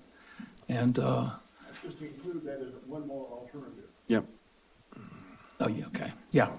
Anything else on that from the public or the staff? yeah, get on it, Ron. I just looked at Renee and she, yeah. Oh, if I can go back to the wastewater issue, just because I got a response. The city's plant is going to be secondary treated water only. Okay, But they will be installing some facilities to accommodate tertiary treatment in the Okay. future, but it would have to be built by somebody else. okay. Correct. So we already know what their final output is. That's good. That So then saves when us- we do our estimate, we say we're going from secondary to whatever it is. Whatever it is that either we decide inject we're gonna or do. To whatever use it would be, and then that way we can calculate a really good cost. See, they're already working on the project. We're good. I'm telling you. Yes, sir, Tim, one other thing. Yeah, one other question is, so are they going to have space for advanced treatment, I guess is the other thing? Or is that just tertiary? That's something that we can follow up on later, but it's Yeah. just a question. Yeah, it Might- might be where you have to take the water somewhere else and Right. treat it off-site somewhere else, since their treatment plant will be on the Navy base, so, Oh, that's true. yeah. That's true. Yeah, that's right. I think they increased the amount of land they wanted to lease by a factor of 3 or 4. Oh, wow. So it's significant. And then, of course, the other issue is just south of there is the old 5 miles south of the current plant, which is the joint plant, is the old city plant, and that's, I believe, like 80 acres. So one place or the other, there's plenty of land. It's just a matter of which do you want to use, and how do you use it? Thank you for your information, Renee, but I don't want to regress back to something we've already hashed. Okay? But yeah, I know Chuck, I'm sure he's laying there in bed, sick, feeling sorry for himself. Aren't you, Chuck? But thank you. Got it. All right, anything else on the water capture or banking? Do we understand where we are in that? Okay, thank you. All right. I have this number 5, discussion on general manager staff weekly or monthly reports. I want the board to state what they'd like to see is what we see maybe weekly information and/or monthly information. I don't want to overload the staff, but I think that there's information a board might like to see on a regular basis in some familiar format.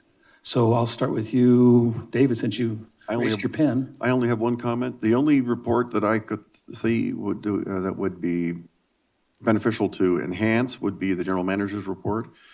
Our previous general manager, Mr. Zadiba, gave out the report that had a fairly comprehensive idea of what was going on right now. All the red stuff was new and the black stuff was old, but the trouble is the red stuff never changed. So if there were a report detailing those types of information and it was red that week A and then week B, week B, it was black like everything else, then you could go through and you could readily tell where there was new material and where there wasn't. And there would be a track record as to what was happening. Yes? Can I ask a real quick question, as to your point? Does the board in general prefer a general manager's report, like the previous general manager, where you get sort of everything on one day and one big review, and you can kind of just go through it all at once? I'm just more familiar with, like, as things happen, I'll send you an update that I think is important and relevant to you, and so you're getting different emails on different days. And I don't know if that's really what you guys are looking for. I'd like to hear some feedback on that piece. I'd rather have the general manager send us a report rather than pester the staff and Yeah, add to their yeah. troubles. Exactly. I mean, I agree with you. I'm looking at things that I want to be familiar with when I'm sitting and talking with someone in the public or some other official. And to me, one of the most important things is the monthly production report. I think you do it by well. I've seen that report before, but it's usually for the month. It'd be nice if we can have a year total on the bottom as well. So I could say, here's what we produced year to Running date. total? What's that? You said it like a running total year to Yeah, date? just for the year. I think that report has it for each well for the month. And then it compares the months, if I'm not mistaken, for the previous years. That monthly comparison, going back that far, I don't know if this is necessary, but it'd be nice if we can have one long bottom is here's what the annualized total, and I don't know whether you run your totals fiscal or physical for that chart. Yearly, it's a calendar year. It's a calendar year, yeah. So we just have the calendar year total at the bottom. And it'd be nice to know that, because that sometimes comes in discussion. And the other one that comes in discussion is especially now, is how well we're doing on conservation. If you notice, I know that we used to have a thing like, I think we had it this time, from 2013, we're 23% from that number, or 13% below that number. And then there was a 2020 as well, right? There was a 2013 goal. Then for some reason it got changed in 2020, was it? Was it like the Yeah. SPX7? I don't know that both of those are important anymore, but it'd be nice to know what our rate of production is compared to some year, or usage, because I think the public, again, the district could be very proud of its users and what we've done to implement conservation. And I think I'm not wrong in saying that we're basically above 30% decrease in from our highest year. While the population has been growing. Why the population has been growing. And maybe that's the only number we need to have, is where are we overall with percentage reduction? I'm not sure what I'm looking for there. I remember what Don used to In report. 2013, that's when Schwarzenegger did the 20 by 2020. That's right. And then in 2020, the board adopted its own based on what the state wanted. Okay. So you just need to pick your baseline and we'll go from there. Okay, so the baseline is still 2013, basically. There was no baseline set. Because that's what the state's been using to compare to. Oh, good. And then we set our own in 2020.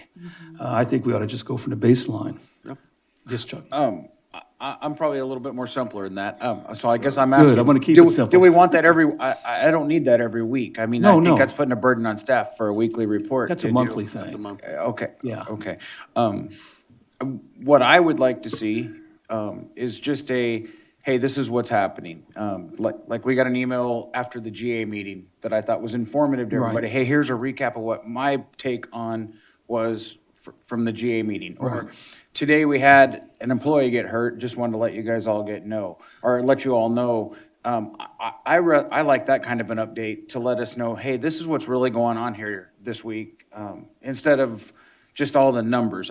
Yeah. Once a month, before the meeting, sure, send us an email, give us all that so we can look through it, make sure everything's flowing good. But just to be, I don't need every day to day. I want to know that everybody's okay and that nobody got hurt and that everything's going smoothly. Hey, we had this issue. This Senate bill today went through, just to let you guys know that something happened in this Senate bill, because I was watching and I want to give you an update.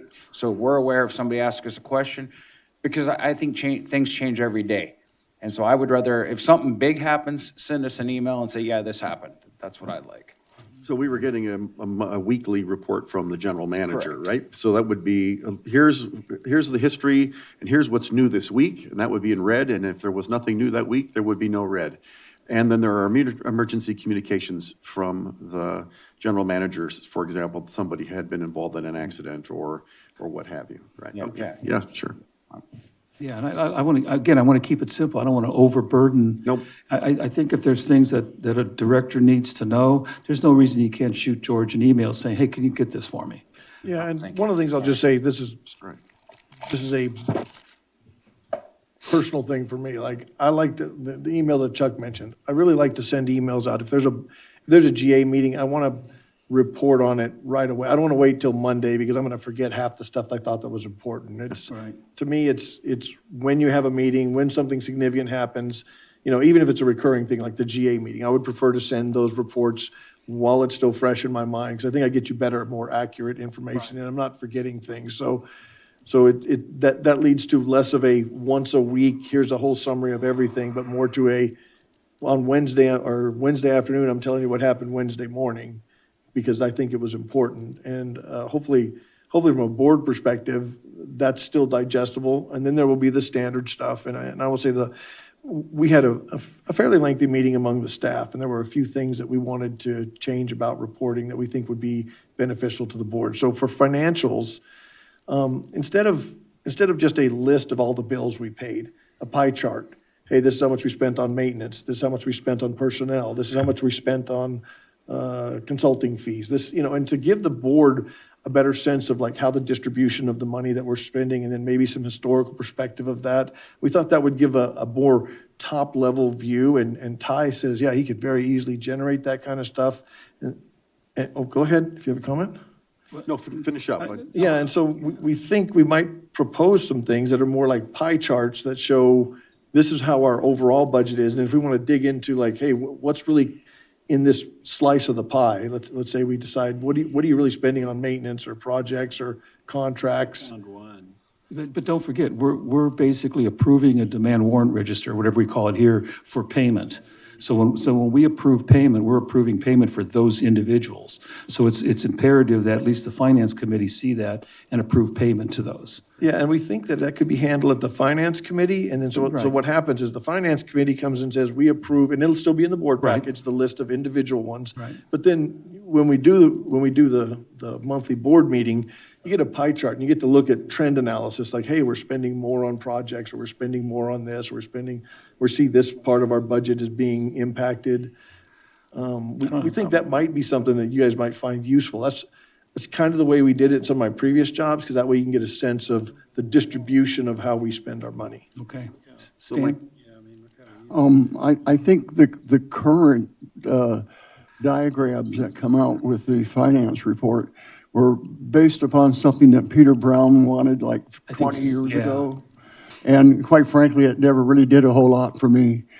So if you wanted to change it into something you thought was more meaningful, more power to you.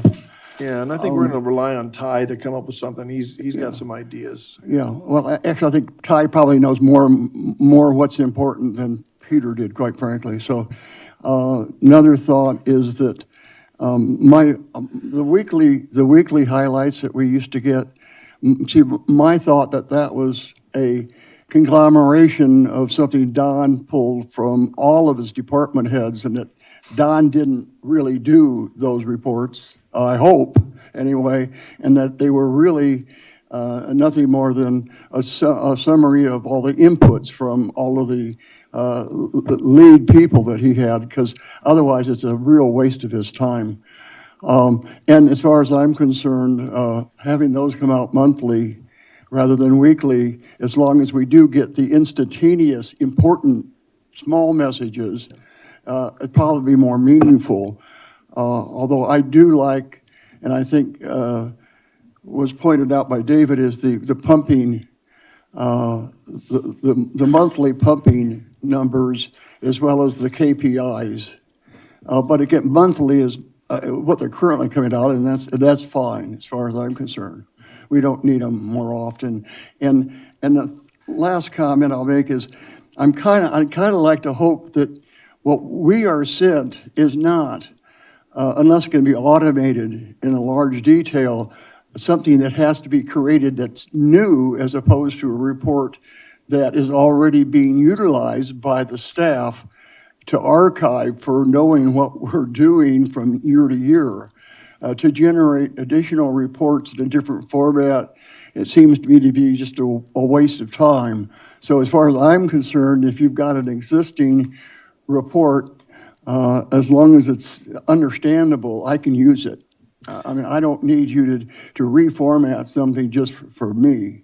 Yeah. And I hope we're not spending time doing that kind of thing. I will say, I will make the following comment that, with no disrespect to anybody that was here before. When I first started here, I would get a lot of pieces of paper handed to me and a lot of emails, and I would go to the staff and I go, "What's this for?" And they go, I don't know, I was just told to send it to everybody." So I think that gives you my sense of, there was some staff work that was going on, and some of that stuff, once it was explained to me, I kind of figured out why it was important, and it was important. It wasn't all just irrelevant, but there was a lot of staff work that went into various things. And we are working together as a staff to try to move in a direction that, sort of automates what we can. I'm also very encouraging of the staff members. Instead of me telling you what Renee did, Renee's got some information that she does, and you should recognize that she's the one that generates it, and you'll see the email coming from her. So things like the SAFER report, where we have gallons per capita per day for the people for compliance with stuff, I'd prefer that to come from the staff so that the board really knows, hey, that's the staff member that's doing the work, and they should get the credit. No, I shouldn't be. It makes my job easier, which is, of course, I like. I'm happy to have her send it to me and resend it to you, but I like the idea that you know who's doing what within the staff. And Dave, just before, and that particular report you're sending Renee to SAFER, when that, you're generating, it's not a burden to you to just copy us on it. No, right? it's not a You're not burden. doing anything additional. No, Yeah. it takes a few hours to do, and then the website, where we put it in for the state, it generates that report automatically, and then I Okay. just save it as a PDF. And So it's not a big thing to send it to us. No. And that's a good example of report that Stan was saying. It's a standard report you do anyway. Yeah. But the question is, do we need to see that? And I'm still evaluating, I do read it and look at it, but I'm evaluating how important is that to me? Because the only thing I really look at is the gallons per day per capita. That's the main thing I'm looking at. yeah, all the other stuff is you're gonna find in Yeah. another report, like how much water did well 9A produce, or so that's all in there. For- But then there's little details that they want every month too, what was the static water level, the pumping water Right, level, how much? and I don't know that the board, that I actually look at that, so what I'm saying from that particular report, maybe that's another line item you can put on the monthly production report. Gallons per capita. Yeah, I mean, is that, it's just a line you're adding? Just don't do them necessarily at the same time. However, but I'm just saying, that's what, when I look at that report, is voluminous as it is, and every bit of information that's on it, the main thing I do is get right down to the bottom and say, number one is, what is the per capita usage? And maybe I might also look at population, and then, of course, you pull out the commercial and our that thing that pulls the commercial use, and I think the other one is. Residential. You separate residential from the other. And multi. That's it, Family that's resident. Yeah, the SAFER report does have also consumption, Yeah. whereas the other report is just pumping. It's just. Yeah, so the way you can handle that is, I think if we just work together over time, you can send the full report in case somebody wants to read the whole thing, but in the email, you just go, hey, in this report, here's the gallons per capita per day, here's the consumption, Right. and there's a couple of quick notes you can look at right in the email, and then if somebody else wants to go into a greater detail of the report, they can. Just again, I don't want to put a burden on anybody for this, but it's information I'd like to see. David? All right, so with regard to the pie chart idea, I think that if you, as a member of the Finance Committee, I would say if you want to try different charts that you think would be more useful, please do. And then if those charts are great, then the board in general will see them at the Board of Directors meeting. So go ahead and do that. So I'm going to say, with regard to reports from staff to the Board of Directors directly, in the immortal words of my associate, Chuck Griffin, I have a concern. And that is that staff does not answer to the board. The staff answers to the general manager. And if there's direct communications between the Board of Directors and staff, everyone's going to have to be extra careful to make sure that as directors, they are not giving instructions to the staff. And that as staff, that they are not taking instructions from the Board of Directors. All of that has to go through George, the general manager. So that's my only comment. And as I said, that if the board wants additional, if they need something answered, it should go through George. Not to the individual. Yeah, a change. And obviously, I'm going to be copied on all those emails, and Right. if a board member feels necessary to reply, I'll make sure that I take care of the answer. So I'll try to close this out before I go to public, is, I guess what we're seeing is, it's a progress. It's a living thing that's happening here in terms of how you're going to get the reports to us that we want to see. So I think I like what we're talking about here. I hope the staff and George get an idea that we want to keep it simple, that if something else comes up that we say we need to see on a regular basis, we'll tell you about it. But I think you're heading in the right direction, because you said you met with staff about reporting and such. And I agree. I mean, I'm even looking at the KPIs. I mean, how many of those do I actually look at?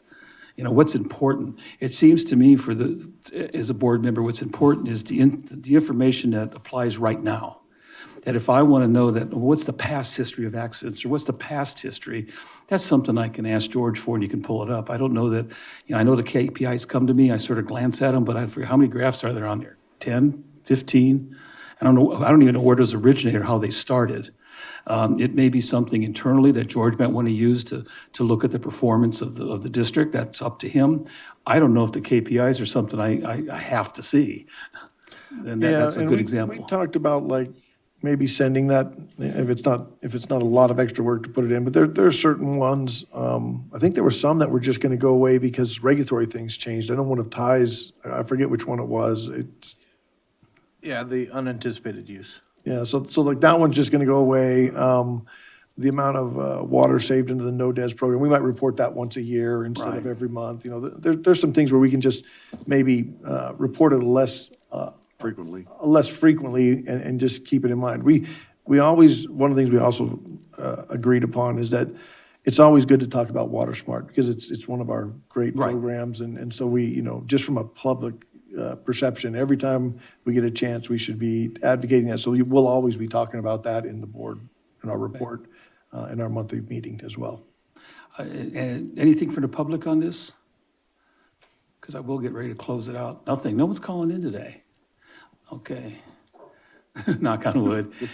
So I guess what we're going to leave it at is let the board continue, let the staff, George and his staff, continue to work on generating reports that they feel are important.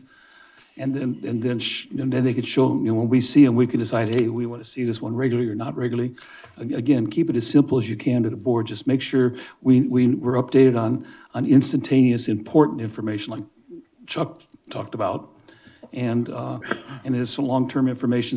Like I said, I'm interested in the water production and where we are in conservation percentage from the 2013 year. And how about, you got something else, Dave? Just one last comment. If there is an actual emergency that requires my immediate response, please text me, as I don't always have access to the Water District email. That's a good point.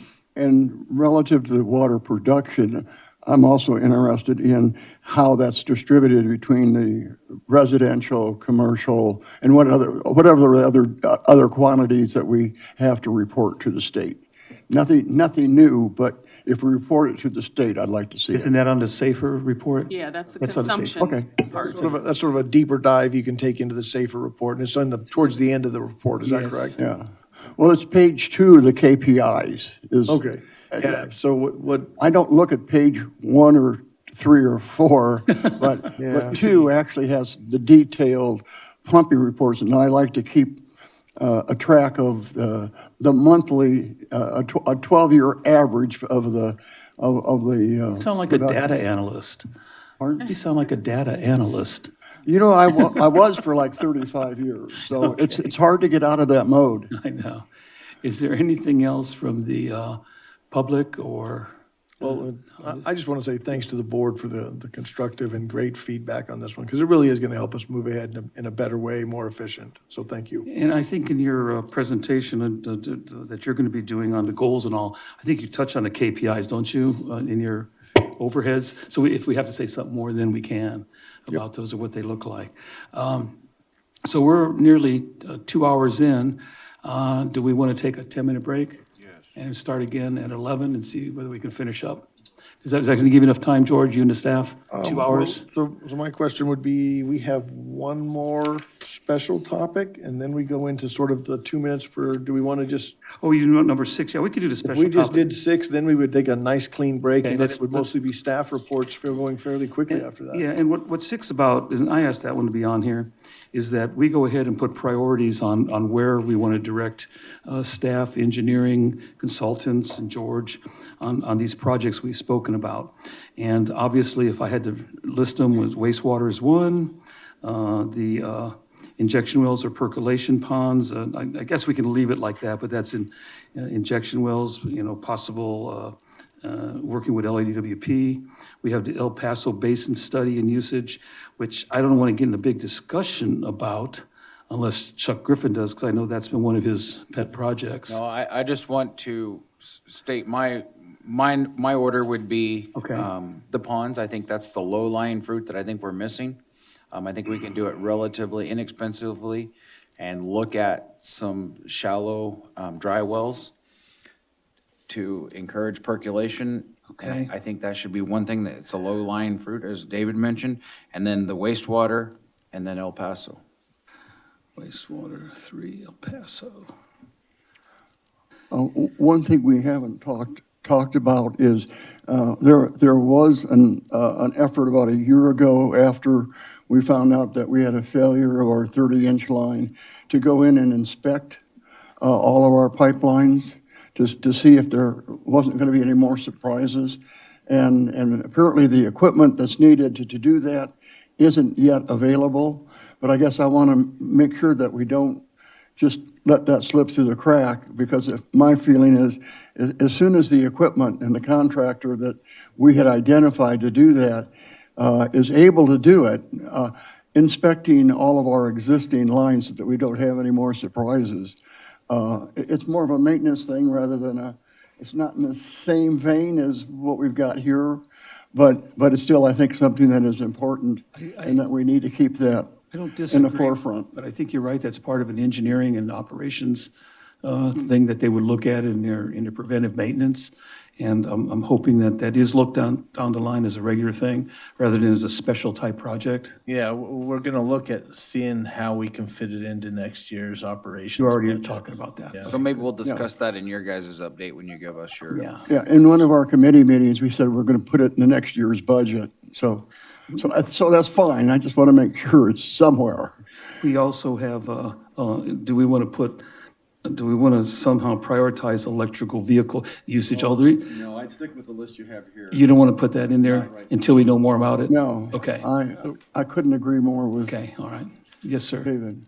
So I'd like the staff, though, so they let me know something about how we coordinate with the city, and the city's coming out with a plan to repave streets.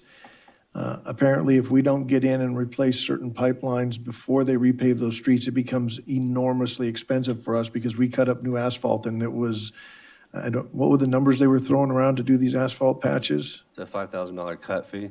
And then, Well, our estimate is about $25,000 total replacement of the line to do from cutting the road to repatching the road. right, so one of the things that really increases our efficiency and reduces our costs is to get ahead of the city, so we can actually go in and cut asphalt, and we can put in pipes, and we can sort of refix the road at a relatively low cost, and then when the city comes in and puts in a new paved road over that section, we're good to go. But if we allow the city to get ahead of us in these paving projects, our costs go up extraordinarily. And so I think it's important for us to think about how we're going to fund that, and how we're going to, because a lot of that work gets done in-house, and we want to make sure that we don't miss an opportunity to do some really critical maintenance type upgrade stuff. And so there'll be further detailed discussions on this, but I think Chuck kind of probably has a good idea what we're talking about. Yeah, I really want, I think we're I getting do, off but I track really of what want to these discuss projects it, but I are. want to discuss it later on. I want to try to finish this topic if Yeah. we could. Agreed. Because I'd like to know what everybody else's priorities are on this, just this one item. Right. And then when we get to the staff report, we could go through, because we do need to address Yeah, I that. think that's a staff issue too. That's But I more really of want to get maintenance and this. I want to engineering. hear what everybody's priorities are on these. I'm three looking at issues. these as large projects that we're either going to proceed with or not proceed with based on cost and what the response is with any partners in it. So, While the topic is important, it is an operations and maintenance issue. Right. And I think let's have that added. If you need to discuss it further, let's add that as an agenda item to the next board meeting. if we need to, we might actually see it in the Well, staff I think it'll be goals. on their staff report Goals, yeah. at the second All right, half of then our. good, but we need to move on. Right. So with that, Chuck, you're saying ponds, wastewater, El Paso, and then I'm going to add a number 4 here, which is I'm going to call supplemental water sources. I'm not sure what I think it's something we keep on our water management committee. And I don't know whether a number could be attached to that, or there's any ideas for that, but I wanted to leave it there as the last one. Okay. Stan, did you have any idea about, so we're looking the at basically prior- 4 items. As far as I'm concerned, they're all important, and we've been talking about all of them for 2 or 3 years. And as long as we start making some progress, regardless of the priority, I'll be happy. But Okay. we need to start doing something I- in all of these. The only thing I disagree with you on, Chuck, I think wastewater would be first, because I think we're most of the way there already with some of the numbers. And then right behind it can ponds. I don't think we're going to spend a lot of time. I think wastewater, like we got responses from Chuck Krieger, yes, I'm on this, and I think we have a lot there already. Yeah, no, I'm not arguing that. My point is that wastewater is, before we ever get any type of water from wastewater, we're looking at least 8 to 10 years.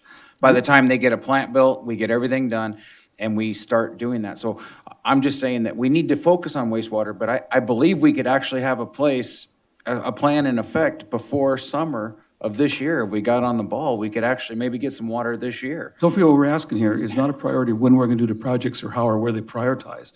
It's discussing the funding availability. In other words, where do we need to get the cost? We actually need the cost of all these. Yeah. I'm just saying, in order to help the staff and engineering say what do we get on But first? low-hanging fruit, I agree with Chuck. Yeah. We really ought to go for the low-hanging fruit. If we can get And water. if we can do it and get something done. I'm going by, I think that one's I think it could be done, but I think it's more complicated because of the players involved. That before you, that you sit and you get with LADWP, when you get with, expected, what do they expect from us? What can we expect from them? When you look at everything that's involved with ponds or injection, that is a more complicated one. I think that. But we really don't have to even get with DWP before that. What we would Why? have to do is turn it in a plan to California Department of Fish and Game that we wanted to build a pond on our property that we own, that the little Dixie Wash runs through in Inyokern.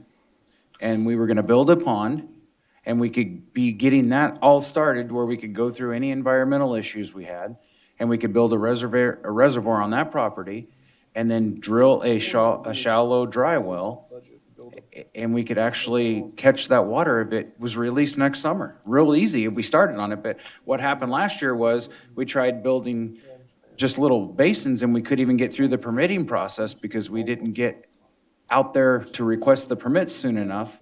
And so we couldn't clear any land with tractors, we couldn't do anything. But if we started something with that, it would be very inexpensive to do as far as at least getting permits and finding out design. I mean, we could ask Mr. Parker and Mr. Krieger to help us, hey, is this feasible? You guys know that area. We have the cuttings from the well that was drilled there. So we know the soil types from well 36 that's on that site. So we would know how far we would have to drill a shallow well to allow the water to percolate in that area.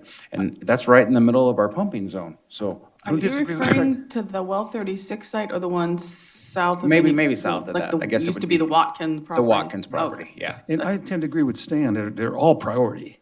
And in order to get the information we need to lay out our long-term financial risks, that we need all those. So And, can I? and so maybe what we'll do is let the staff work, they know what they are, let them work on them, and what they feel is they can come to the quickest solution for. So one of the things we used to do that was really effective was we would get our financial people to make a list of everything and, what are the must pays? I have to pay for health insurance, I have to pay for Right. employees' salary, and you sort of just run down this list, and then you start saying, these are the things we want to do. And you guys the board gives us, these are the priorities, and we keep all of them. And then what happens is you say, here's how much all of our wish list adds up to. And then you go and say, here's how much our, and you draw the line, and they call it the below the line or up above the line. And there are things that fall above the line, and you say, well, we think we have enough money to fund these things. These are the things that fall below the line that we would need additional funding for. And that gives the board a sense of, at least a tentative idea of what things fall above and below the line in a projected budget. I don't know if it's ever been presented to the board that way. We but- have, the staff provides us with a spreadsheet with the projects and the anticipated cost, and we do in fact go through that process. Okay, so we do that above the line, below the line thing. Okay. Yes. So we'll take your direction on what the project priority is when we build that spreadsheet. And that may be it. It may be that you look at these 4 items and as a staff and financially, because I expect that what I would like to see is something into Ty's hands that he can say, hey, we can't even touch this for 10 years. There's no way we're gonna have the money for this. Or, hey, we have to find the money somewhere else. That's what I'm looking for, more from a financial standpoint because Stan's right. If we had all the money in the world, we'd probably do all of them. Correct. But we don't, and that's the issue. And that's where things like, how does the EV mandate affect us? If there's some mandate, you buy a certain percentage and it's a must-pay bill, we got to get that we got to get that wedge in. So we got to figure those things out as we build our budget. And then we have to understand that, we have, there's a long list of other things we might need. This piece of equipment is getting old, or this piece of equipment no longer This is works. not the topic. No, Mr. President. that isn't, we're off. Okay. So I guess I can agree, ponds, wastewater, El Paso, and supplemental water in that particular order. And we come up with thoughts on that. Some of them may work concurrently. Chuck Krieger may have pretty much information on wastewater he can pass to us pretty quick, that we can begin to look at it. Don't forget, I'm looking at this from the standpoints of dollars, and also bringing in the best possible water we can to supplement what we need. Okay, the last thing I'd like to say, this is probably for our general manager. What about grants? Is there an avenue we could look at for grants for some of these projects as far as creating reservoirs? Could staff work on something like that? Well, that's why I say we took the holistic report a holistic look at the entire budget, because once the things fall below the line, you say, well, I still think that's important, and that's our trigger to say, let's go look for that grant, or let's go look for maybe doing a loan or whatever it is. And that's how you still manage to get things done, even if it's not within your projected budget. So that was kind of how I viewed it. So exactly to your point, yes. Okay, so Do- would the do would the we know United what- United States Navy be an avenue to look at also, in your opinion, as a partner maybe on a project like that? Yeah, the GA announced that the DCIP was now it was a different kind of program. There may be smaller amounts of money that could be looked at for that. I think we would be looking everywhere at all the different options. We don't necessarily have a professional firm that goes out and looks for that kind of grant money from the government. I don't know if that's something we should talk about, because that would be, in and of itself, that's a cost. You pay somebody who's really a professional getting you more money. I thought didn't Aqua have that program? We can contact them. Ty, you and I talked about it. It was in one of their magazines that they have a program that we can call them and they can do some research on what grants and such are available. Right, and that's what we were using when we were trying to find grants for the Pipeline. line replacement. Okay. Do we know what the scope of the TSS effort is? I know Tim was working, it seemed to me, with drilling, monitoring wells at one time, working with TSS, I thought. And is there something else that TSS might I'm not fund? sure where you're going with that. I haven't. Yeah, well, Stan's bringing up a good point, and we should consider this. One thing I haven't mentioned, is with regards to monitoring well infrastructure. If you think about it, our multi-depth wells in the basin are 40 years old. Or 30 years old. So the U.S. Bureau and that partnership 40 years ago, 30 years ago was AB 303. So that's what the TSS program is primarily focused on, is installing monitoring wells. So we should work with the GA on that one to develop targets for monitoring wells and put together a proposal for additional monitoring wells and get in the queue. They've got a big queue, but they're going to keep putting in monitoring wells over the next few years. So. Well, it seems to me that's one of the data gaps, anyway, to start with. right? I'm gonna Yeah, keep So this- the GE ought to be more than willing to work with us on Yeah. hopefully putting some monitoring wells where we think will benefit us. All right. Right, in the south part of the El Paso Basin, there are no monitoring wells, so the south half of the El Paso. Yeah, so when you look Basin. at the El Paso Basin, which That's- we have as that's number one 3, place. that's what we need to know, how many monitor wells they would be needed, and what's it gonna cost us, and what are we gonna accomplish with Yeah, I it? mean, it's a wish list. Right, Put together it a is. wish list and Yeah. then see what comes of it. Okay. I don't think we have anything else there unless the public has some comment on prioritization and the 4 major projects. Yes, my name is Mike Neal. So I'd like to get you to think about adding one to your priority list. Everything you've got here on your list has to do with getting more water out of the ground or getting more water from somewhere to add to what the usage is. What you don't have is anything to address reducing water use. And I've brought this up before, but conservation, it could be huge if it was increased in this valley. If you just do a simple calculation of, I think, what is 12,500 equivalent households in the valley, and say that they all use 20 HCF per month, that's well under 2,000 acre foot per year. So we're way over that. And you know, correct me if I'm wrong, is that not sound right? Okay, I mean, I just did it on my calculator Public real math, sorry, quick, so. I'm reluctant to do public math. So, okay, so, anyway, I brought this up before, and, you know, you got this water view system, and you have a ready means to go out and talk to, you know, without coercion or anything else, just make people understand that, hey, your water bill could go way down if you get rid of some of that grass. You know, most grasses are huge water users. You know, a lot of people, and it's harder to get rid of trees, but there are a lot of broadleaf trees all over this, you know, this valley that are known to be big water users. And so more effort on pursuing conservation, which, you know, I honestly haven't really seen a lot. Haven't seen it talked about a lot. It's once in a while, you know, it's brought up. But, you know, maybe, you know, going further down the line and just sending some friendly letters out to the addresses that you can find out where they are easily with the system that I mentioned, and say, you know, how about considering reducing your water bill and your water costs and helping out your friends and neighbors in the valley by getting rid of some of those high water use plants. I thank you. I just want to say, I think going from well over 9,000 acre feet a year down below 5,000 acre feet a year, I'm sorry, below 6, I'm sorry, below 6. 5,600. Yeah, it's 54 something, right, below 6. I think that's quite a good effort on conservation, and it shows a lot for his community. I think it's something that is done through public outreach, which George does on a regular basis, and he talks with groups and such. I don't think there's any reason why he can't encourage conservation during those talks. So that's, conservation is a good item. There is a two-edged sword involved with that, though. There's a certain amount of money the water district has to have in order to operate. And if people will save water, and that is good for everybody, but at some point, so much water is saved that the district won't be able to meet its operating costs.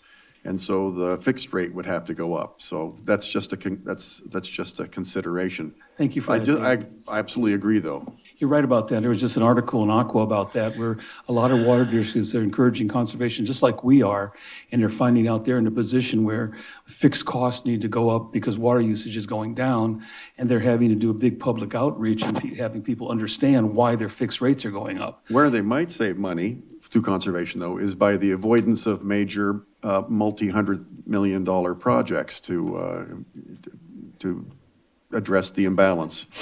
Yeah. Along those lines of Nothing comes to mind. conservation, the Water District might think of partnering with the Eastern Kern County Resource Conservation District. Every year we have a plant sale and we offer only drought-tolerant plants. And you might consider partnering with us this fall when we have that sale. What I did want to say, Tim, is yes, the Bureau of Reclamation multi-piezometer wells were put in the early 90s. AB 303 was about 10 years later. So, and I will point out to you that when the district in 2011 did the WSIP, part of the mitigation for that project was to drill a monitoring well on the Watkins property. I don't think that was ever successfully achieved. Yes, it was. Was it? Oh, yes. We've been monitoring it for many years. All right, thank you. Thank you. Judy, let me make this comment as well. I believe there's a topic later in the presentation where we talk about where the water district might want to, events we might want to attend. And it sounds like the organization you were talking about has an annual sale where they sell these types of plants. And is that something possible where one of those potentials where the district could show up and support? Is that what you're asking for? I'm just tossing it out as an idea. Okay, thank you. Okay, the such a long name. I know. Eastern Kern County Conservation. Resource Conservation District is dedicated in this valley and Fremont Valley, which is also part of the district, to water conservation and assisting people. We do not assist farms anymore because anyone who has a successful farm these days knows far more about agriculture and how to operate their farm than we do. So we're concentrating on the urban water user. And if you recall, I don't know who's here to recall it, Stan and David perhaps, in the early 90s when the results of the Bureau of Reclamation report came out, the district and other organizations joined together and put on a xeriscape, a one-day xeriscape workshop. It was free to the public. It was fantastically successful. Unfortunately, one of the biggest movers and shakers of that was Steve Cooper, who has long since passed away. He worked for the Navy. Thank you. Hey, Judy, do you guys still publish that book on xeriscaping and plants? Remember, it was a really nice magazine that had all the plants that were great for There's xeriscaping? copies in the lobby. Yes, that was not published by the RCD. That was, It was us? I don't know who published it. I know which one you mean. It's a valuable book, I'm just saying. I also wanted to make the comment is a few years ago, and you were on the board, Ron, the district had Cash for Grass. Right. And you might consider doing that again. Yeah, the Cash for Grass was a grant program from the state, I think. And we had mixed results. We had some folks who took advantage of it, but there was like $130,000, $150,000 that went unused. And we advertised it pretty heavily. I think it's a great idea. Absolutely, though. I have noticed in driving around that, well, of course, the city now, I don't think you can put in grass in your front yard if you build a new house. Yeah. And I have noticed that some people, residents, as well as some small commercial buildings have actually finally gotten rid of their front grass. So it's encouraging, but it's slow. Yes. Maybe your two-tier rate is the real driver. Aren't commercial properties required not to have grass now? I don't know about the commercial project. Yeah, commercial properties, unless they have a beneficial use for it, or trees or bushes or something of that nature. That's under the governor's order. But pure lawns Yeah, with they're no not trees or allowed to. shrubs are no longer legal. And there's some businesses where they do have trees and bushes, but they've stopped irrigating the grass and just keeping the bushes and the trees. Although I've Water your seen some trees. plant trees to get Keep around your it. trees. Please keep your trees. Yeah. So can I make a couple comments in general about conservation? Yes, please, but you got 2 minutes. I can do it in less than 2 minutes. In general, the California with its conservation as a way of life, I'm certain there will be grants for to replace grass and stuff. However, the reward to this community for having done such a good job at this point in time is that the likelihood that we could compete well for any sort of conservation grant when there are other districts who are using double or more the amount per capita per day than us, the state's clearly going to prioritize those places for those grant funds. And so conservation is going to be a really tough area for us to garner funds in because we've done such a great job of doing conservation in the past, and a lot of that state money that will be available, not likely to come to us as in just a general Yeah, that's concept. important, yeah. So what you're saying, George, is no good deed goes unpunished. That's exactly what I'm saying. We did the right thing, and our reward is no one's going to give us money to do better. You know that, and that's sad, but it is the fact that other communities who didn't do as much will get all that money. All right. I guess with that, we'll break for 15 minutes. And George, I'll give you and your staff 90 minutes.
All right, a little bit late, but moving right along. We're going to turn this over to the staff, the general manager and the staff for their proposed goals and review of accomplishments. So we'll head up from there. I noticed you got a beautiful presentation. That's good.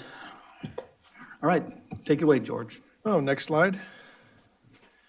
So we've already been through yeah, there we go. We'll start with, nope. So let's go through these. These are the ones that we've already covered. So next slide.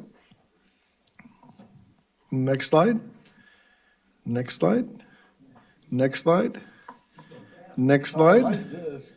Next slide. So we've covered those 6 topics. Now we go into this second session, and our attempts will be to keep our comments to 2 minutes or less per topic. So next slide. Regulatory conservation. I will brief that one. So this was previously in a spreadsheet, so we copied it over.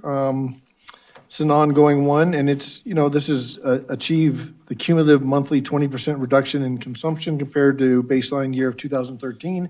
And that was something I believe in the previous section, agreed that we would continue to do. The one thing I would add is I would also like to maybe make the note about that the year where we really had that 9,000 acre feet year and sort of say look at where we were even then as well. Because so essentially this is us tracking California conservation as a way of life and making sure that you guys are informed about where we stand with respect to that regulation and doing what we need to do to ensure we hit regulatory conservation target goals. That's it. Questions? Next slide. Oh, stay engaged with Aqua Regional Water Control Board or the State Water Region and all these other agencies. So this is really almost what I said in the last one. So there's 2 slides covering the same topic. This is regulatory drivers, such as the edict handed out by Governor Newsom, the things that we've adopted, and we've already talked about that. I don't think there's any questions that we're going to keep the board up to date on how we are doing with respect to compliance under the regulatory conservation arena. I will say one thing came up in this arena that's just a side note. I got a note from the Water Resources Control Board that said, if you've applied for a variance, such as a variance for swamp coolers, there's sort of I think they put a moratorium on them. They got so many requests for variances, they put some sort of moratorium. Now, I don't know that we did or did not apply for one, and so I'm gonna have to untangle that regulatory mess and find out if we still should apply or whether, because the last I heard is that they hadn't even really finalized what the variance would be about. And so I think I may have, that one may have slipped under the radar. And so I apologize to the board if it did, but we're gonna figure out what's going on there, because that just happened this week.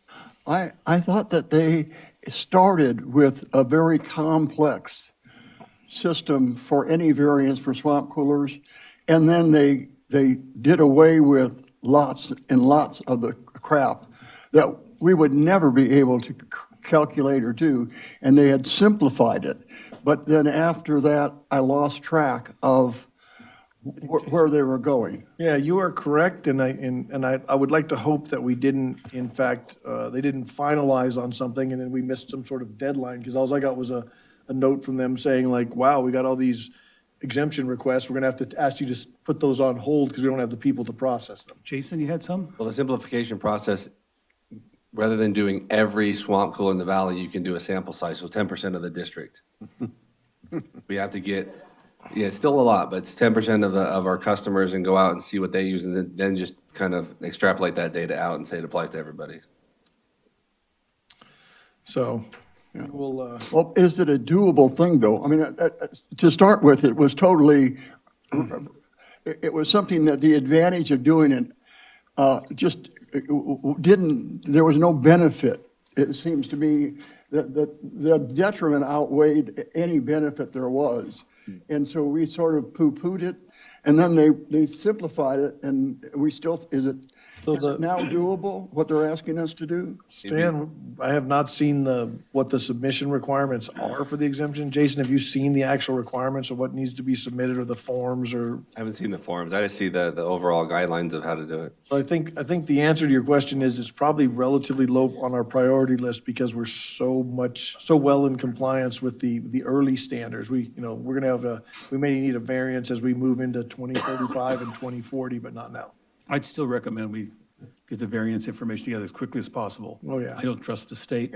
Nope, I totally agree, and my apologies if I missed a deadline. And I have a quick question on that. It's probably for, Mr. Worth is going. Yeah, he knew you were going to ask a question. Hold that question till he comes back. Well, Tim may know.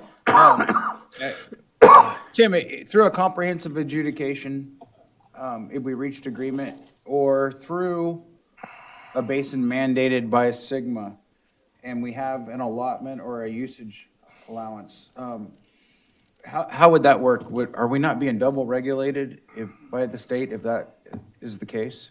We're already being told how much water we can use as a district by the groundwater authority, or if we reached an agreement through a comprehensive adjudication, we would be told by a judge how much water we could use as a district. Correct. So would it not be kind of a double standard if we were told to reach this by the state and then? That's exactly what it would be. And so, So how could we, is there a protest for that, or? Well, you're not alone in that situation, right? There are a number of Sigma basins, so I think that's where Aqua might be a good one to talk to about it. Okay. Instead of the state, perhaps. And You know- maybe George, through your connections with Aqua or committees, this is not uncommon in regulatory Yeah. speak. You get double standards, federal standards and state standards, and it's almost invariably, they default to whatever the lower one is. And But these are both state standards. It's a state level adjudication, and I don't see how Sigma can overrule a court-ordered adjudication. We're allowed so much water, and regardless of what it is, I don't see how Sigma can overrule the court. It just And I makes no think- sense to me. I think the answer the lawyer would give you is that's exactly what our court case is trying to figure out. Is it really, though? Because one's a conservation mandate, the other's a water use allowance. Those are two different things in my mind. That's true. I agree with Tim. I think they're two different issues. I just wonder, if there's something we can do through Aqua or somebody to say, hey, look, we feel as a basin under Sigma, along with the other 18 critical overdrafts or how many ever there are, or is there something that we could petition the state for to say, hey, we're already being regulated, we're already told how we're cutting back water, and we're already conserving to meet the Sigma requirements, so we're being double impacted. If that's the case, then somewhere, in my mind, we screwed up the adjudication. The adjudication ought to be the final word as far as I'm concerned. It may not be true, but that's what we should be pushing for. Well, I think Then the how other about- issue is what aspects of Sigma will no longer be relevant after the Gentlemen, adjudication. this is not really the issue, and it's going to take, we're not going to solve it today, and for the interest Oh, I of agree. time, Yeah. I recommend we move on. Yeah, Thank you, David. and that's why we need to start talking about the solution. Okay, That is a physical solution. we will, Boy, you stepped in that one, George. Move on. that's okay. You give me a lot of stuff to work on. Next Shake slide, please. that, shake off that foot and move on. There we go. I don't see the next, there we go. Local conservation. And we talked about this earlier as well. This would be additional grant funding, which I said is going to be tough, given where we're at. Evaporator cooler replacements get mentioned there, smart timers, and we are going to look into what funding is available, because there may be programs that we decide are so beneficial to us that, maybe we just can't do it with a grant, but we'll look at other means, and that's where Ty comes in with his fantastic budget management and our prioritization of where we're going to spend our money. So we're always going to be looking at what we can do locally. Questions? I recommend you ask for no more questions. No, no more. Okay, next slide. Oh, I'm going to turn this over to Ty for finance. Yeah, this is a small meter modernization. You know, the last couple years, we've been replacing end-of-life meters. We've had about 60% of our meters in the ground that were past the useful life, some dating back to the 70s. So we're continuing to move through those meter exchanges. Through the middle of December, it looks like we'd replaced over 3,000. So we're about halfway there. Have you heard from any customers saying, my gosh, my bill ran up? No, we did send a couple of the meters we pulled out just to get tested, just to see how, if they're, how slow they're reading. We had some down around 60%, so. Yeah. That was one, I think, from like 1978. So, there's really a typical 15-year life expectancy on these meters. Once we get through bringing everything up to date, we're just gonna plan for and do a program to stay within that 15-year end of life limit. While you're on that finance part of modernization, Renee, how much pipeline in our area is still AC pipe? Do we have quite a bit? A lot. I don't have a number for you, but yes, a lot. Okay, my concern is. I would estimate about 60%. Yeah. Okay, so There's nothing I wrong with feel that. we need to somehow work with the city and find out what streets they're gonna be working on to where we can get on board with that, so we can kind of look forward to getting that mainline replacement done, as you guys were mentioning, so we're not having the cut cost and the new There's asphalt patch nothing wrong with back. the AC as long as it stays intact. But yeah, a lot of Yeah. the older 6-inch pipe we have is AC. So once we get like all the 4-inch done, then the next step is gonna be going to all the older stuff that was put in the 60s, some of them in the 50s, and start getting that stuff replaced. Yeah, but we still have quite a bit of 4-inch that does, Not too much any left, no, Okay. not too much. Just a few streets, right, Jason, if I'm not mistaken? over we by have, the movie about theater. 3 streets way out in the east in the dirt, and then a couple streets in town, that's about it. Yeah, that's about it. Okay. So for the public, we're talking about pipes laid in the 60s. In Los Angeles and San Francisco, they have pipes laid in the 1880s. So we're doing pretty good here. Okay, so as far as the city goes, I think this is probably a good time to discuss that. So one of the things that Irv and I sat down and talked about was an idea that we've been kicking around is going back to the way we used to be structured and bringing back a construction crew Okay. and taking some of the allocations for maintenance and making 2 separate crews and getting ahead of the city and getting ahead of some preventive maintenance instead of being so reactionary all the time. Okay. So We have a lot less maintenance, it seems, right now. I think we're catching up. we're definitely catching up on the laterals, and right now we've been using the resources of maintenance just to stay ahead of the city paving projects to replace the laterals in those areas. But if we can get even more ahead by replacing the main lines and the laterals and just doing the whole section, we'd be years ahead. And much more cost effective. Yes, sir. Okay. Okay, and just so everybody knows, as we go through this, there's an entire section for operations, there's an entire section for engineering, there's an entire section for finance, so I think we'll have, I think we'll hit plenty of places to hit all these topics. We seem to be jumping around a little bit, so. I have a caller out there. I don't know on Oh, what topic. okay. It must be a previous topic. So go ahead and put put our caller through.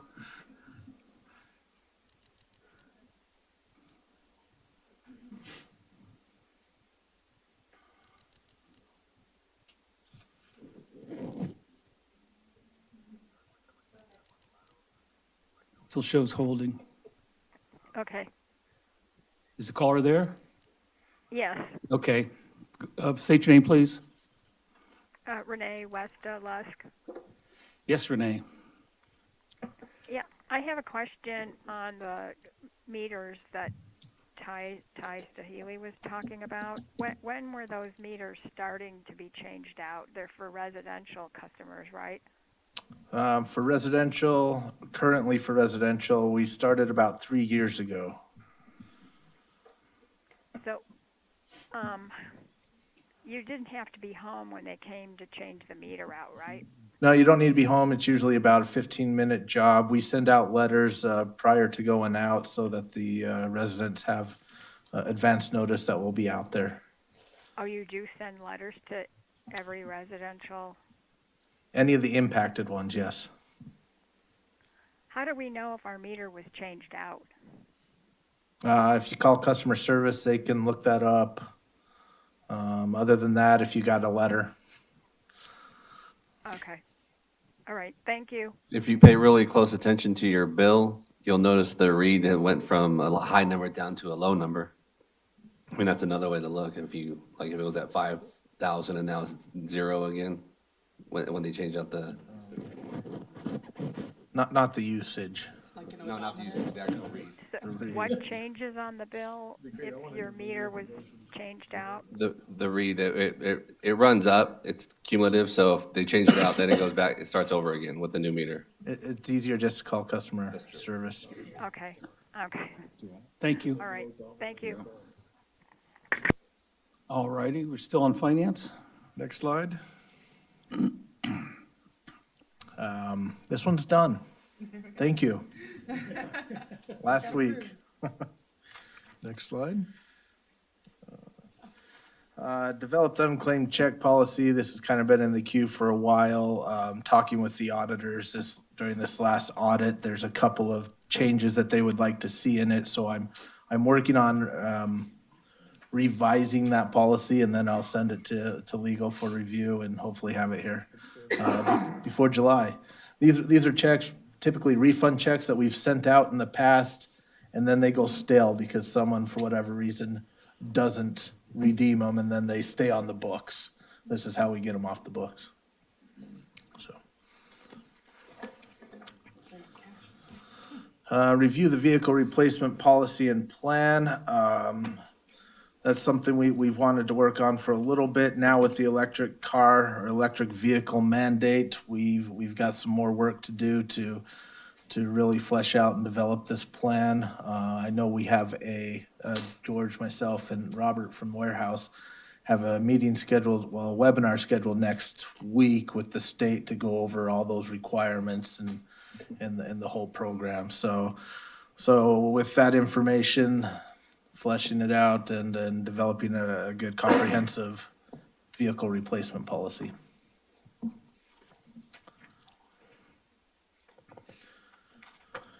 Next slide. Let's see. We're working on developing forms for the budget process to accurately capture as much of the cost of a capital project as we can. In the past, we've found we've missed things such as maybe environmental or reviews or something that add additional costs that we hadn't anticipated in the budget.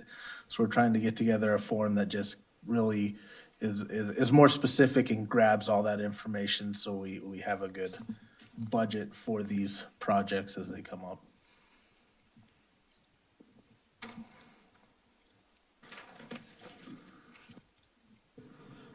Okay, on to capital improvements.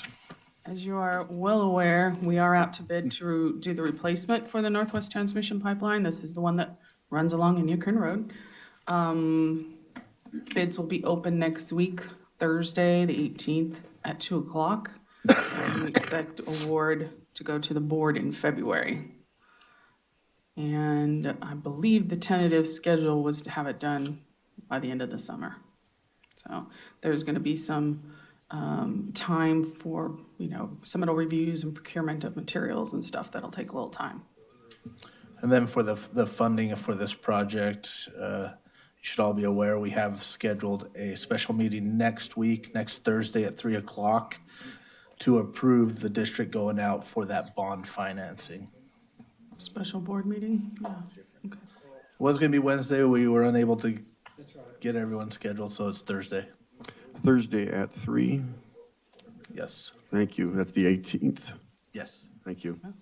Right after the bid opening.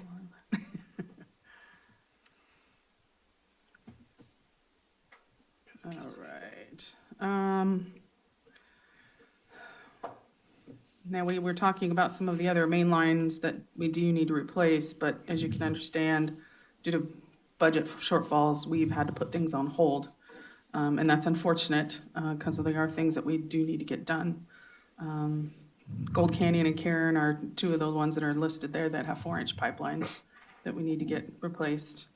And of course, we're all aware of the Springer Avenue pipeline that needs to be done, and we're hoping we'll be able to get that done soon. But we have Are those some we're looking at doing in-house if we were to go that way, or these? Gold Canyon and Karen, yes. Okay. Yes. And it'll be important, Ty, that we get these on our sort of budget spreadsheet for the year, where, they'll probably be below the line, but at least we can see where they fall. Yeah, that, and we've discovered another 4-inch pipeline that needs to be replaced. Just a quick question on that. If you did switch and went with 2 different crews, it would change the aspect of the pricing dramatically this year in our budget, because you already have the labor included in the budget this year. If they're currently working for maintenance now and they switch to construction.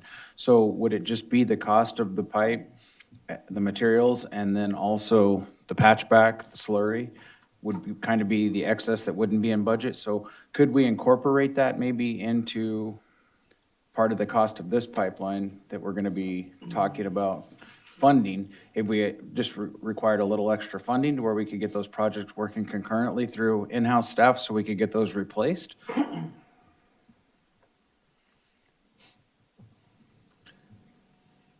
In all likelihood, the answer is we are going to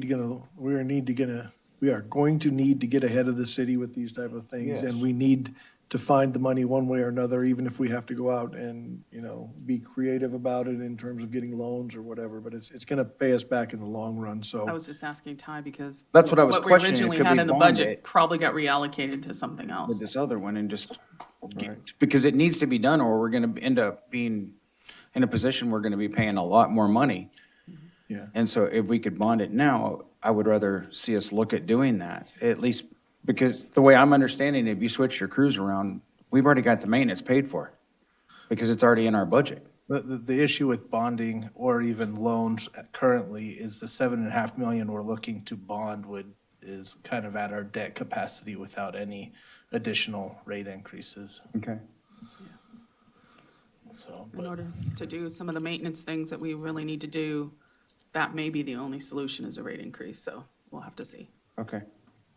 Would it be possible to get the city to postpone some of their road work? I mean, back when I was going to the city's infrastructure meetings, the water district general manager would show up periodically anytime we were talking about roads, and they would negotiate what roads needed to be done when, and how we could line up our schedules so all of our budgets would be, compatible.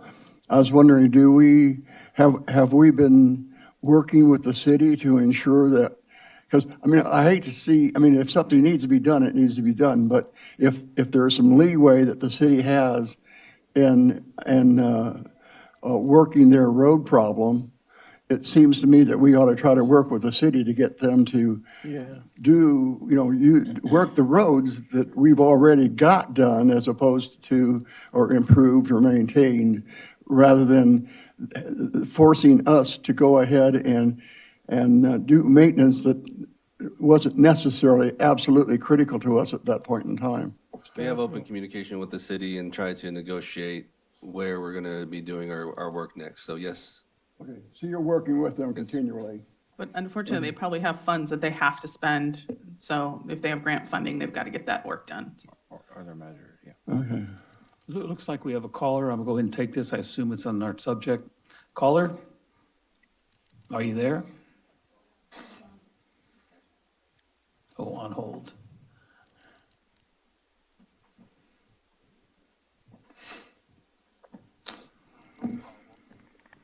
Hello, caller. Go ahead. Your name, please. Yeah, Renee Westa Lusk. Yes, Renee. Yeah, I have a question on the Springer transmission line. What is the work that has to be done on it? Do you have to replace part of it, or? There's a section between Mahan and College Heights that needs to have a larger pipeline put in. Not necessarily a replacement, it's an upgrade, if you will, to allow for better flow from the west side of the valley to the east side of the valley. is that considered like a maintenance then? Now, that's a capital project. Okay. All right, thank you. Thank you. All right. All right, do we want to move on? Yes, please. Okay, so the booster station, as you know, we give updates on that every month. We are at the point where we're getting close. Latest update would be February to get that completed. We've had some delays with, procuring of equipment, and then lately it was getting disinfection of the pipes and stuff up there, so. And now we're waiting on them to schedule some rewiring and reprogramming up there. That hopefully they'll get that going next week. So that's where we are with that. Next one are the tanks. That project, we have three new water tanks that were completed, and the board accepted that work in November last year.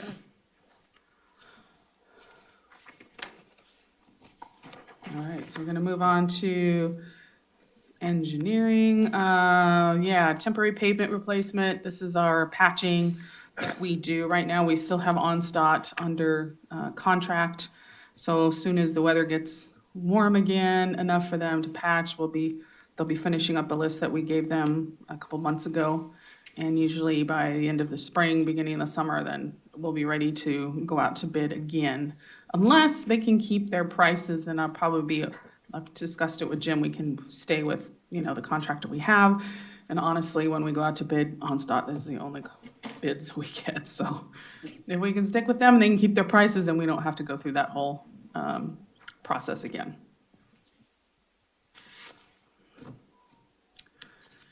Updating our specs and drawings. I've actually been working on that project, and Justin and I have been discussing some of the needs that we need on some of the drawings that need to be updated. I've got a new parts list that I've been going through.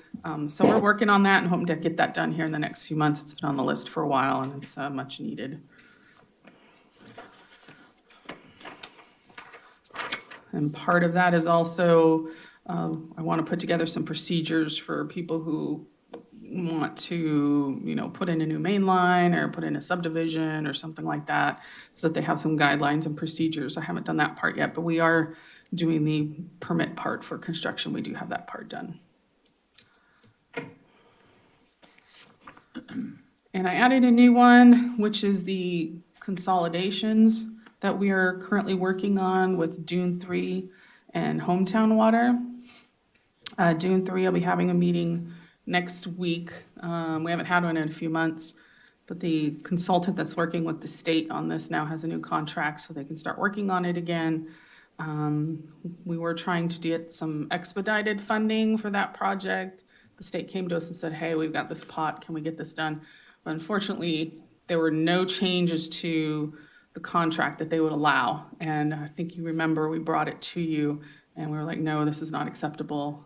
We're not gonna be on the hook for some of these things, if the state runs out of money. So we're back to kind of the original process, where hopefully they'll be more inclined to listen to the changes that we wanna make in the contract. And I know Jim still has his red line and everything ready to go. Yeah, Jim's still keeping that in mind, right? Dune We don't want to 3. be on the hook. Dune 3, Jim. I was talking to you about that, I've got the red line, so.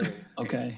In regards to Dune 3, at the groundwater meeting, they informed us that they received a $3.3 million grant from the state to help incorporate small districts into the water district. So have you talked with Stetson, or are you in contact with them? It may be worth contacting them to see how we can help, or how they could help with that, because that grant money was dedicated to allowing small districts to come into our district.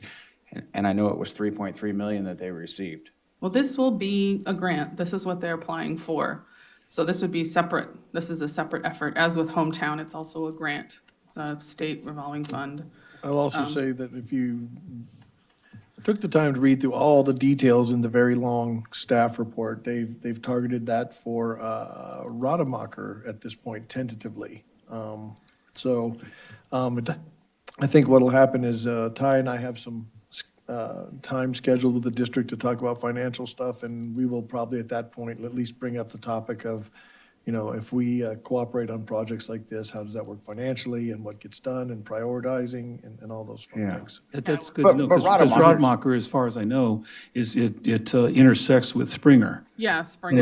it's not a far distance where China Lake. Rademacher is. No, it's $100,000 job. I mean, Yeah. I bid the job, so I know what it costs. But the original plans out there in Rademacher didn't go all the way to the north, and I know there are some others that live out there I've talked to lately that they would like, we need to go down all the way down Rademacher, that would be It would ideal. seem to me that we are the logical agency to consolidate with if Rademacher was going to do something like a joint, or tie into somebody, that they would tie into us. Yeah, there's no other option out there. Yeah, there's no option. So that is, I would agree that's something we should continue to look at and pursue. And when you put See if the it makes Springer- sense for us.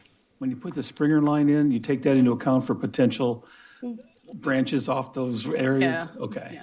Yeah. Well, right now, there are a couple of homes that are on that corner there. They're already hooked up to us. Okay. It's the ones that are to the north that have wells. That's not like a small system out there. They each have their individual wells, as Wells, far yeah. as I know, so. Yeah. Aren't you close to that area? Yeah. Yeah, I think the good news about that grant they received, I don't think it didn't appear in the verbiage that the GA put out that there was any specific project it was tied to, so how it gets used, it could be one of those things where, if there's a little extra cost on one of the projects we're doing, or, I'm not sure how that works. That's, it kind of goes against what my understanding of those grants is. You've got to have some limited design information provided in most of those grants. I'd be surprised if it was just money for consolidation. Yeah, that's what was weird. There was It'd be very interesting to see little. how it evolves. Yeah, there was very little detail in their report, and they didn't brief it verbally, and so we'll just have to have discussions with the GA, because certainly we would need to set up Yeah, a we just need process to to make that work. continue to talk to them and see what is in our best interest. So for the benefit of the public who are watching now or who may review the recording in the future, the consolidations involve absorbing a small mutual or a cooperative water supplier in the valley, of which there are more than a dozen, into some other organization, in this case, the Water District. Any of these consolidations are voluntary. They come and ask us if we can absorb them, and we do not pay for the absorption. Normally, the state provides funds, although since they're a little short on cash right now, they're trying to stipulate if there's overruns, we'll pay for them, and that is, at this time, not acceptable, has not been acceptable to the Board of Directors. Thank you. Thank you. And so that's the update on Dune 3 and Hometown. Yeah, hometown, we are at the point where we just about have all the paperwork done. They hit me up for some more things this last week, so. Okay. Yeah, so once I get that uploaded, then that'll be going. So once all this stuff gets into the system for the state, it's probably gonna take around 9 months or so for that all to be reviewed. So you're looking at next year possibly to getting shovels in the ground out there, so. And, Okay, but both of them are still in the works. Yep. So we haven't given up on anything. We're just Nope. trying to negotiate with the state for money. Still, well, we're still working on paperwork on my end, and think Jim Jim has- works on the contracts. Okay, Jim, you had something? Yeah, I was just going to say that after Renee and I run our course with on this Dune 3, if I assume the grant requirements are similar, then that means we're not going to be in the ballgame for that type of grant funding. And then I think that George and I can pick it up with the GA at the staff meetings. That's part of it, and start to talk to them, tell them we're trying to do it, but we have issues, and maybe they're getting money under better terms than they're willing to give it to us. All right, perfect. Thank you. Okay, continue, please. Switchgear at well 17 has been needing replacement for quite some time. We've been putting it off due to budgetary concerns. This last year, we abused well 17 in an effort to keep the valley in water by taking normally A-zone well and pushing it down to a much smaller pipe. So it needs to be replaced, and we just need to find the money to do so. So it's one of the many projects that we have in the works that have been put off for budgetary reasons that we really need to get around to sooner rather than later. Does this sort of fall under, when you say, you know, we put in-house, and I know you and I went through this would be an other work that's sort of our more in-house construction crew, Mike? To be a water supply. Yeah, so, you know, refocusing efforts of our guys, but certainly there's material costs associated with that. Jason, you talking about replacement of the well or refurbishing? Just the switchgear, the electrical switchgear. Okay, thank And you. I think you're going to see a pretty common theme as Jason goes through this. A lot of things are getting deferred at this point, and we need to start paying attention to those things.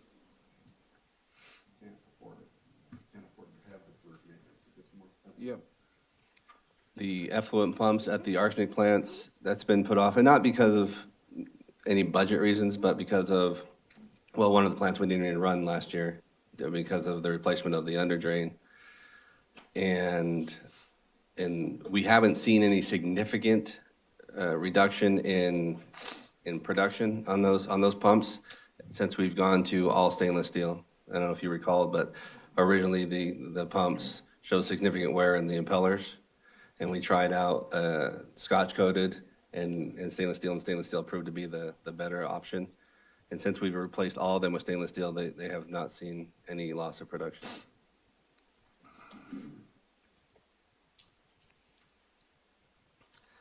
Rebuilding the Bowman PRV for more everyday use, that's on hold, budget reasons, one, and two, we can't take it offline at the moment because it's our only way of getting water to the A-zone.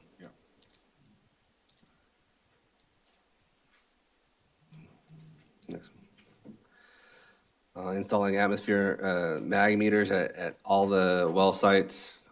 This is just done so that we can have more accurate level of how much water has been pumped out of the ground. I mean, there is a criteria that we have to be within 3% one way or the other on production, and we want to make sure that any water that's being produced that we're reporting to the GA is accurate.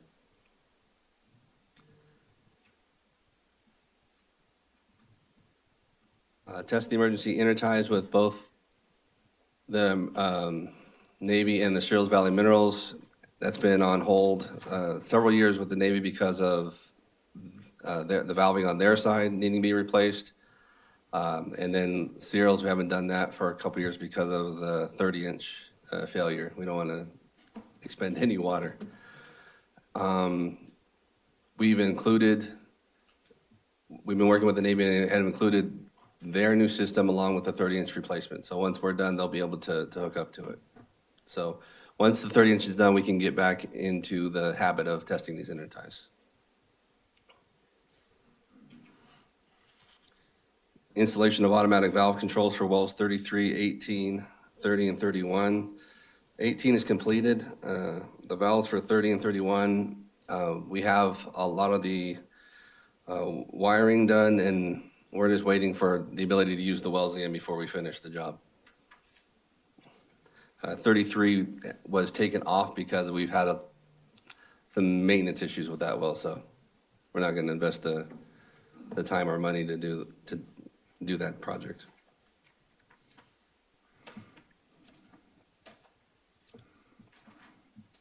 Media loss in the arsenic plants and under drain replacement. So the under drain was replaced last year, and we just purchased some new media this morning. So the plants will be operational for the summer, and like I said earlier, we're going to need them. So thank you for that. Another one that's been deferred for budgetary reasons is upsizing the Springer Reservoir solar system. Currently, the solar that was there and the batteries that supply were designed for the original RTU, and we've added a lot more features with our new SCADA system, and there's been more demands electrically. So we've been looking at what upgrades need to happen. We haven't had the money to do so, so we've been supplementing cloudy days with running a generator out to the site and backing it up with that way. What's the cost update? I think we were looking at around $50,000. Okay, thank you.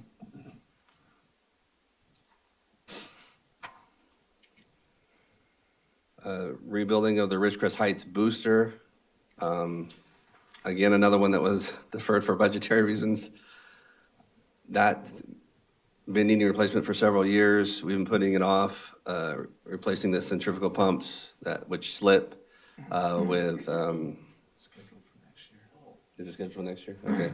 It's currently scheduled for next year, so hopefully we'll be able to get done. And it's really become imperative as we've had the earthquake damage at the C-Zone booster at Gateway.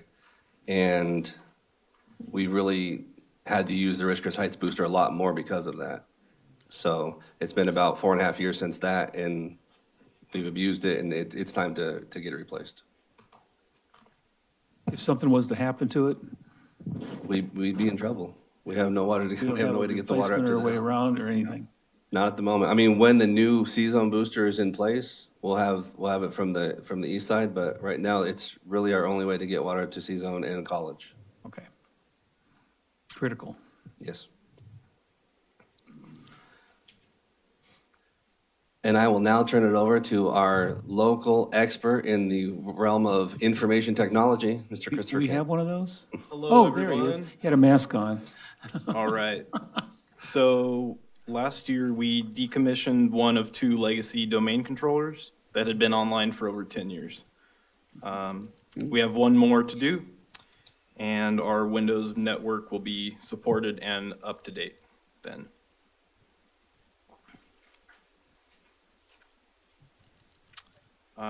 We have 2 file servers which are also legacy, and they will be updated within the next month. And they are going from physical to virtual, which has many benefits, and yeah, should be good for at least 5 years on those. And last year, we got a wonderful new GIS server and commissioned 5 Windows Server operating systems on there, and we should have that up and running by the end of this week.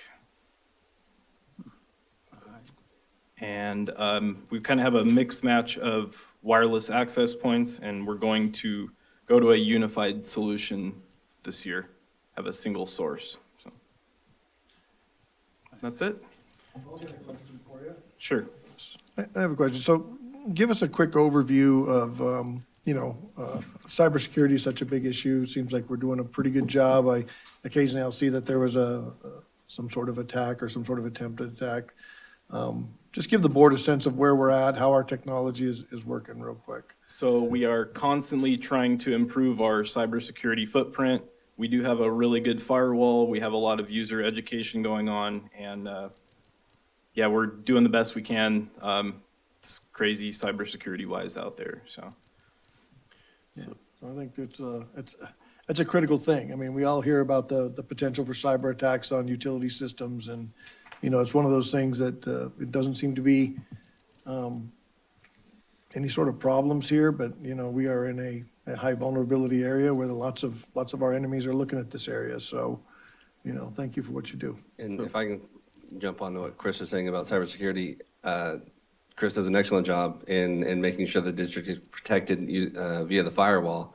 However, the number one, call it weakness, End users. is end users. And so we do our best to make sure that people understand and are able to recognize possible vulnerabilities as, emails or anything like that when they come across. Emails and thumb drives and things you find in the parking lot. Yeah, we try not to plug those in. So. Thank you. So, just to emphasize something that George said, you remember in 2018 or 17, there was a war game internationally about the possibility of an outbreak of a disease that would spread globally, and then magically within a year there was an outbreak. Well, now the same group that did that wargaming is now wargaming a, quote, black swan event for the internet. So I might not look horrified and worried, but I am that something's going to happen. And plus, we're now poking the bear all over the world, and they have talented people. It's a matter of time before they decide that they're going to take the low-cost, high-payoff attack and come after infrastructure in the U.S. That is my biggest concern, is having a ransomware event here. Right. We do our best to counter that, and if you were to look at the firewall logs, you would see that every second there are about 100 attempts in. Yes. So I have a every friend- second. I had a friend who used to work at Public Health in San Francisco, and they were under attack every day. Yeah. All day, 24 hours a day. People, I don't know, understand that. And given the mission in the valley, it's, we're a target. And that's why May I ask, is our pumping control system automated? Is it isolated from all the other computers and links? We do run 2 separate networks. They are both behind firewalls. Okay. Thank you. Yeah, thank you, Chris. The only other thing to say is on the GIS, as of today, if they finish, we'll have an updated version on Enterprise, and we'll be able to do all of the stuff in-house, the Red corrections, lines. the red lines, all of that, and hopefully get our system to a point where it's robust and usable by the people in the field so that they can put it to its fullest advantage. Thank you, Chris. Thanks, guys. Oh, by the way, Chris, you're one of my favorite IT software guys. Thank you. Could I ask a question real quick? Yes. So ArcGIS, is that what you're using for GIS? Yes. Yeah. We're going from ARC to Enterprise. Okay, great. Thanks. I need to talk to you guys. Okay. I know. All right, on to admin personnel. That's me, so bear with me. I'm not good at public speaking. As of yesterday, the district has completed 373 days without a recordable injury, and staff continues to hold regular safety meetings with all departments. The district approved the MOU at the April 2022 regular board meeting. Per normal procedures, negotiations are scheduled for 2025, at which time staff will renegotiate the MOU. Salary surveys are conducted on an annual basis and will be reviewed this year.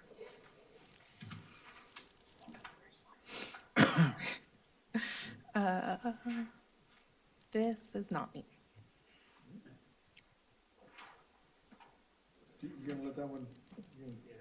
That's me, yeah. Main effectiveness of the organization by assuring critical functions within the district have trained effective backups. Yeah, I'm doing that. I'm just kidding. No, we wasn't prepared to do this. I will say that I came from a district where we struggled to maintain certified operators. And then one of the most critical things that we have here is a real, I don't know how many people we have that could be our lead operator that are certified at level 3 or level 4 for the various systems. I think it's a real credit to the district.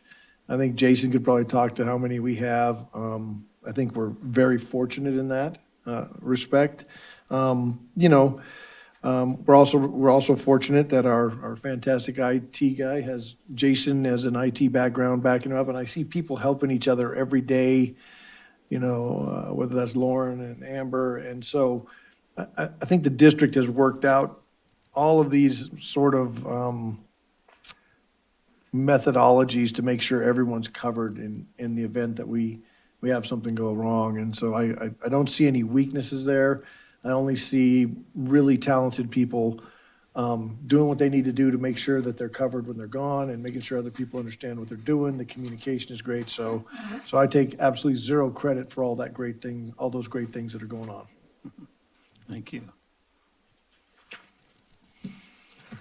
So per AB 1234, ethics training is required every 2 years for staff and board members. And per SB 1343, sexual harassment training is also due every 2 years. The required training is due again for most staff and board members in 2025. Otherwise, we're all up to date. And you do a good job of keeping us. do. Yeah, you tell us, you stay on us, yeah. This one's not me. Okay, these last slides are mine, and there's going to be a bunch of sort of duplicate slides. They're all sort of outreach slides, So this one is outreach with the GA, and I just wanted to give us, the board, a quick sense of we have all these various ways that we are doing outreach. So, we do We do have an adversarial relationship with the GA in many respects, but we are certainly working on working together with them on those areas where we can. And I think that's important, that we understand that we're both public agencies, that we have many things in common as far as goals in terms of, we serve much of the same populations, and we all want those people to have affordable bills, at least we do. So we do our best to work within the constraints that are out there that prevent sometimes full cooperation, but we do our best. Next slide. Outreach organization. So we have all these organizations, the ACWA and others, and I'm starting to get involved more with those organizations. I'm very pleased. I've had some contact with our staff. They do a lot of training through the various organizations. The Special District Association training is something our staff is very familiar with. So those organizations where we pay dues and fees to be a member, I think we really are getting a lot of value out of that, those various organizations that we're members with. Any questions? Next slide. And then we have outreach public. So just so everybody knows, as we talk on this one, we have our own public relations firm. They're, what's their name? Providence. They do a ton of stuff for us. And so I've heard there was some confusion about who does our PR. And for Ron's edification and support of his point that he made to me earlier today, that outreach we do ourselves. We control that. When we reach out and do public outreach, we had newspaper or social media or whatever it is, that's us. It's nobody's speaking for us. We're speaking for ourselves. So I just wanted to make that. And I just want to let you know that came from a comment from someone said, well, someone else is paying for all the outreach and the public relations that the board is doing. So thank you for clarifying that. Thank you. Next one. Outreach media. So, there's some really great things that our PR firm has done. We've built up a large email list with, Facebook. They help us with, making sure we get the right messaging across. And we work closely and have good relationships with all the local, both paper and, we have close relationship with those local organizations that are local. And then we do our best to live within the madness that is social, sort of the social media outlets as well. And our public relations firm has done an outstanding job of keeping the public informed through those outlets. Next slide. That's digital media, and I just talked about that, so I will just go to the next slide. Guess what? It is 12:30:08, and we're done. Yes, Chuck. I appreciate it. I just have a few comments I'd like to make and a couple of questions. Maybe not even questions.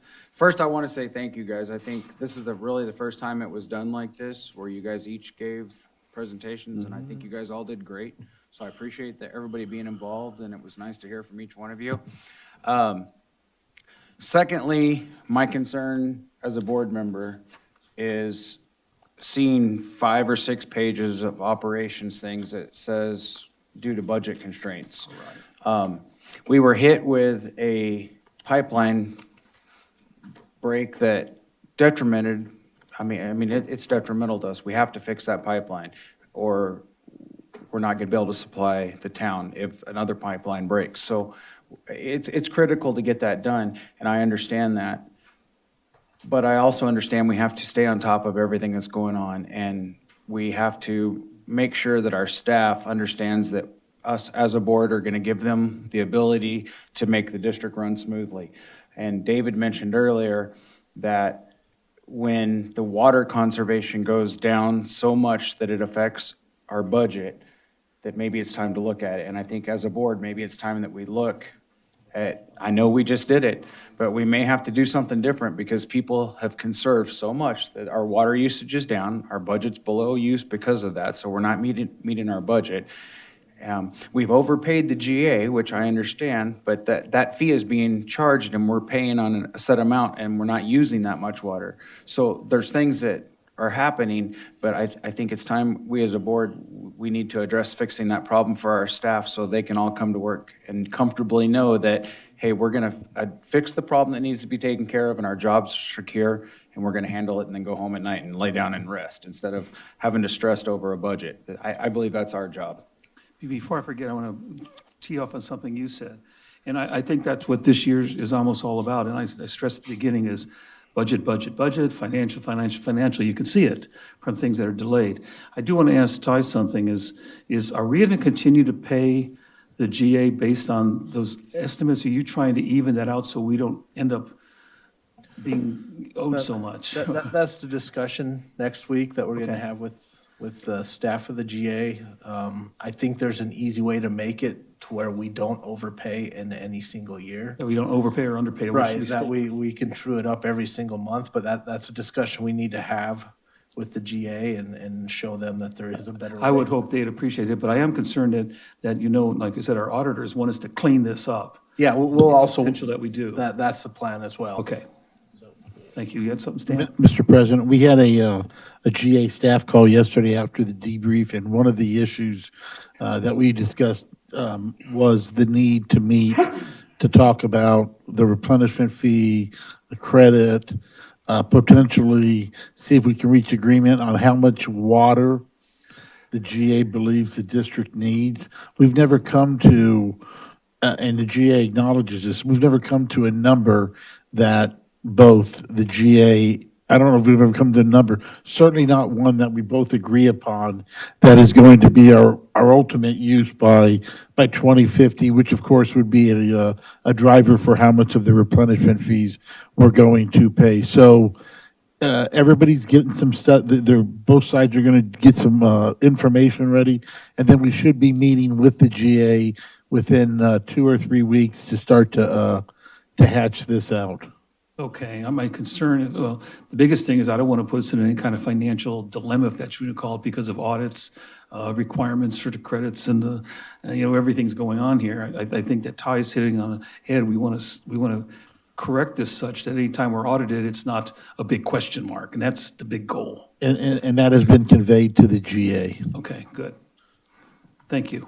Just Stan? Yeah, I would like to make 2 remarks. First of all, the discussion with the GA, I'd like to remind Jim and George, the GA does not set our water use, and I don't think they really understand what it is. We need to be careful in talking to them about allowing them to do the same thing to us that they've done to us in the past. That's number one. Number 2 is I'd like to reiterate what Chuck said, talked about relieving the stress on the staff. The staff shouldn't be stressed because of money issues. It's our job to worry about that. And if there is an issue, a problem of any kind, regardless of what it is, money or whatever, George should be informed and he should be talking to us so that the staff doesn't worry about issues that they shouldn't have to worry about. Thank you. David, anything? A couple of things. Okay. So when reference to overpaying the GA, what it means is that the current situation is that they estimate our payments based on last year's water usage. And since we're using less water every year, we wind up having contributed more money than necessary, and we're trying to hash that out. And that will be beneficial to them as well because it'll help them to do a better job planning their budget for the coming year. So all for that. We have the rate structure we just put into place, and it was in response to increasing costs from inflation and so forth, and we should start to see an increase in revenue to the water district this coming year. So I'm looking forward to that, to see if that might help some of our issues with funding for projects, which leads me to my priorities, which are, if you have 1, 2, and 3 from that previous list, priority 0 for me is maintenance, and especially with regard to things that are single points of failure. And please, no need to mention those again in the meeting. That absolutely has to be the top of the list, and deferred maintenance is ultimately an order of magnitude worse than biting the bullet and fixing it now. And I know you understand that, but I just want to let you know that's my priority. Thank you. Thank you. Anything else? We could move on to board directors' goals next. That was my goal. Did you guys skip ahead to see? Yeah, it? we I did. didn't We even covered the look at whole it. thing. We're just excited. Well, then I guess I did too, because, my goal is about the finances. I stress it, I can't stress it. If you said it, it seems like we all agree that we have to know that we're financially sound, that we're able to especially handle any deferred I hate hearing deferred maintenance. I don't want to hear It it just either. scares Sets my me, hackles up. especially when those single failure points just really get to me. And it's going to be about the finance. I think this coming year, everything from the adjudication to, this pipeline may or may not be go in. You have all kinds of issues going on, wants and wishes of the board, things that we're looking at. And that's why I feel this year is so important, and we start getting some numbers as quick as we can into Ty's hands, so he can start looking at this and saying, oh my gosh, I'm gonna pull my hair out over this, or, I'm sorry, you're gonna, yeah, just a figure of speech. You're a little late. on Already that one. done. Yeah, so that's basically my goal, is that we get a good understanding of what's in the near future for us. Stan? My earlier comment about the inspection of the pipelines, which I understand now we can't do because we don't have the equipment, we don't have a contractor, but that fits right in line with the deferred maintenance. And until we do the inspection, we're not going to know what type of maintenance we need to do. So, I know Ty's keeping track of how that contractor is doing, and I would like to see that included in the next budget. And I think most people would, hopefully. And we just need to make sure it gets included. I have a quick question. When the construction work on the base is wrapping up and that little village is going away out there, how much water do you know? Do you know how much you're using out there regularly? Not a lot, I don't remember. Is it going to further impact our total usage? Obviously it is, It'll right? obviously impact it some. I'd have to look. It's not a huge amount, but it's another reduction in rate. In income. Yeah. Director St. Amon brought up a point I'd like to No, you're ask the done. question. I'm just kidding. He mentioned the new rates. That's been in effect for a little bit. So are you noticing an increase? Or is it something that we need to address? Because I don't want to wait 6 months for another thing and say, hey, you know what, we're in trouble. Because I don't want to get to that point. Right, yeah, no, we're staying ahead of that. We just had the January 1st rate go into effect.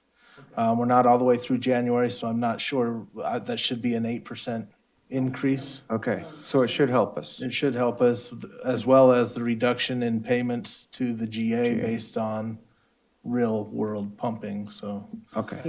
What I want you guys to leave this meeting is in confidence and be able to tell your staff and you guys all that we're going to make sure that you guys have the funds to do what needs to be done to run this district. Right, we're absolutely, during the next budget process, we'll look at that deferred maintenance Okay. list, and if it's gonna be pushed out again, then we'll come back to the board, let you know, and see how you want to address it. Keep an eye on it. I'm with Director Griffin. Bad news early. Yes, please. Doesn't get better with time. No. Yeah, and I want to make a quick comment. So there's, in the world of bad news, Ty reported to me this morning that we're seeing an uptick in how many people we have to shut off. And so the combination of rising inflation, wages not keeping up with inflation, increased costs for everything, it's having an impact. I don't know. I don't remember how many exact shut-offs we had. Yeah, but for you this said- last round of shut off, it was 16, which may not seem like a lot, but, usually we're around 8, 10, so it is, Yeah. we are seeing an It's uptick. creeping up, so But you, it is affecting people. yeah, no, those are. The those are- economy is affecting people. Yeah, And that's it's not these users either that are, in the the second tier, the GA tier, essentially. This is low users. Yeah. Yeah, So so it's not the GA replenishment fee affecting them, it's just, it's the. pumping General fee. economic conditions. Yep. Didn't I see where the state, I thought they just adopted something where there's going to be a lot more money for relief for them. And, you know, I thought I read something about that. I know they currently have that low-income household water assistance Yeah, program. I The think- funding runs out in the end of March. Ah. So that's coming up. And Yeah. we have had people take advantage of that program. Okay. The reliance on the state at this point is iffy. It's The futile. Governor Newsom has declared a fiscal emergency and Yeah. is proposing a huge chop to the budget. I appreciate it. Anything else before we move on? Director Board goals? So we'll go on to any outstanding issues. We may have hit them all. The only one that I have that noted on my thing was the report from the SWRCB, the Division of Drinking Water. When you start figuring costs into the future, when we do this pipeline, we need to make sure we look at that report and either through Krieger and Stewart or our staff here, come up with some general idea what it would cost to do that.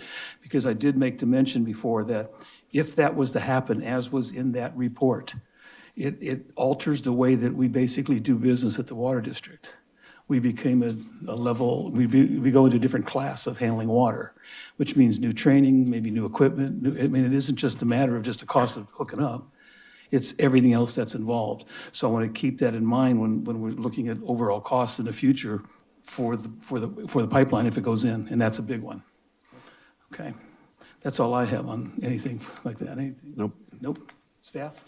Nothing that's coming out of the woodwork? Okay. I will make one final comment. I sit here in the boardroom and I look at the pictures of, us delivering water in trucks and building infrastructure years and decades ago.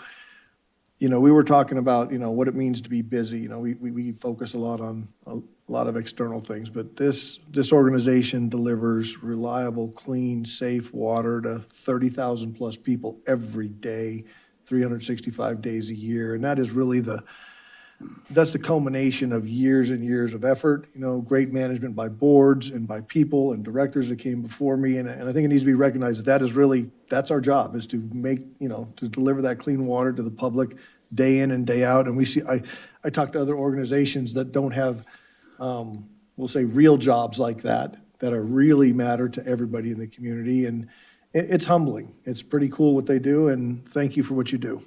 And a lot of community takes that for granted.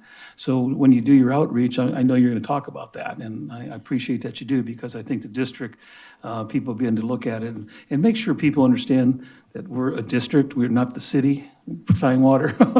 They keep thinking the city water supply. No.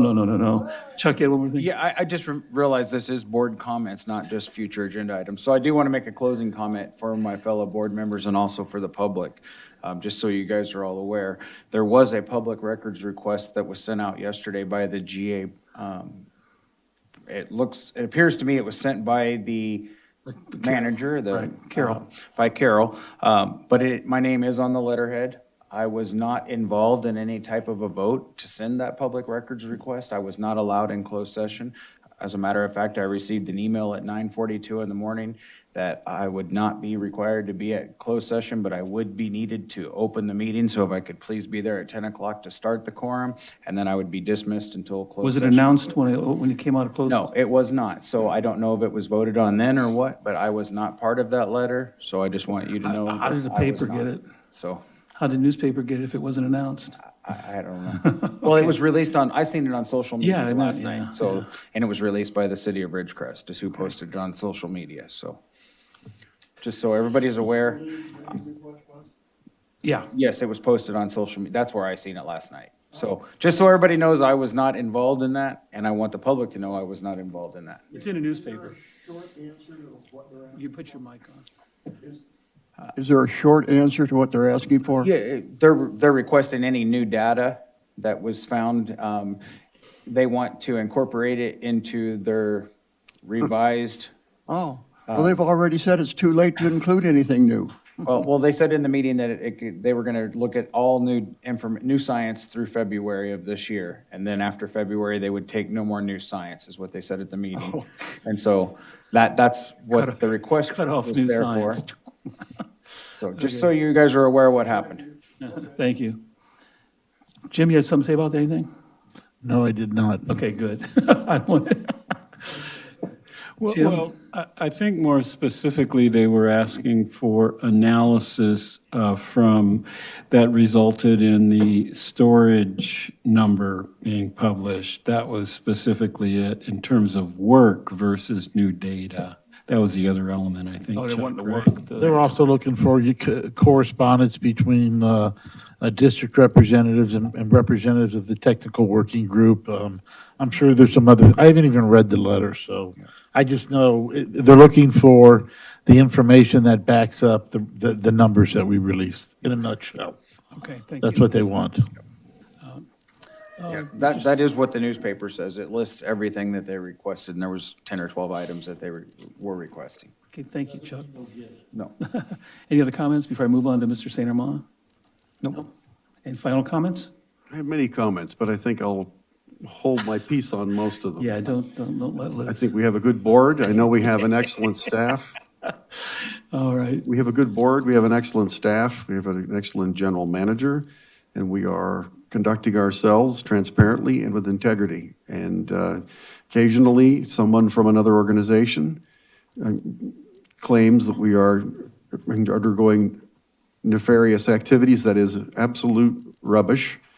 And it's not only insulting to the people who work at the water district, it also says a great deal about the character of the people who are leveling those charges from official positions.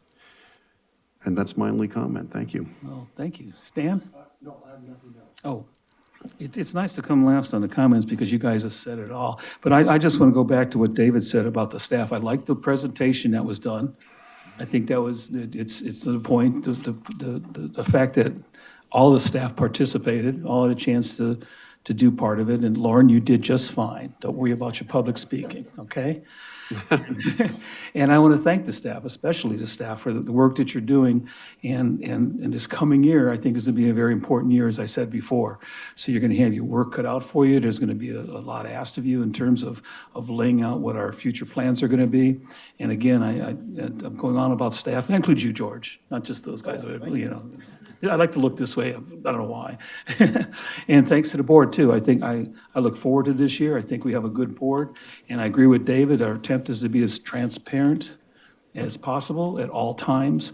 And to when we do hear comments about this board that are made publicly, I don't have any problem with responding to those. I think we need to. So is there anything else? Staff, anything you guys want to say before we're all done? Okay. Then I'm going to adjourn our meeting at, we'll call it 12:50. Thank you. Good job, Mr. President.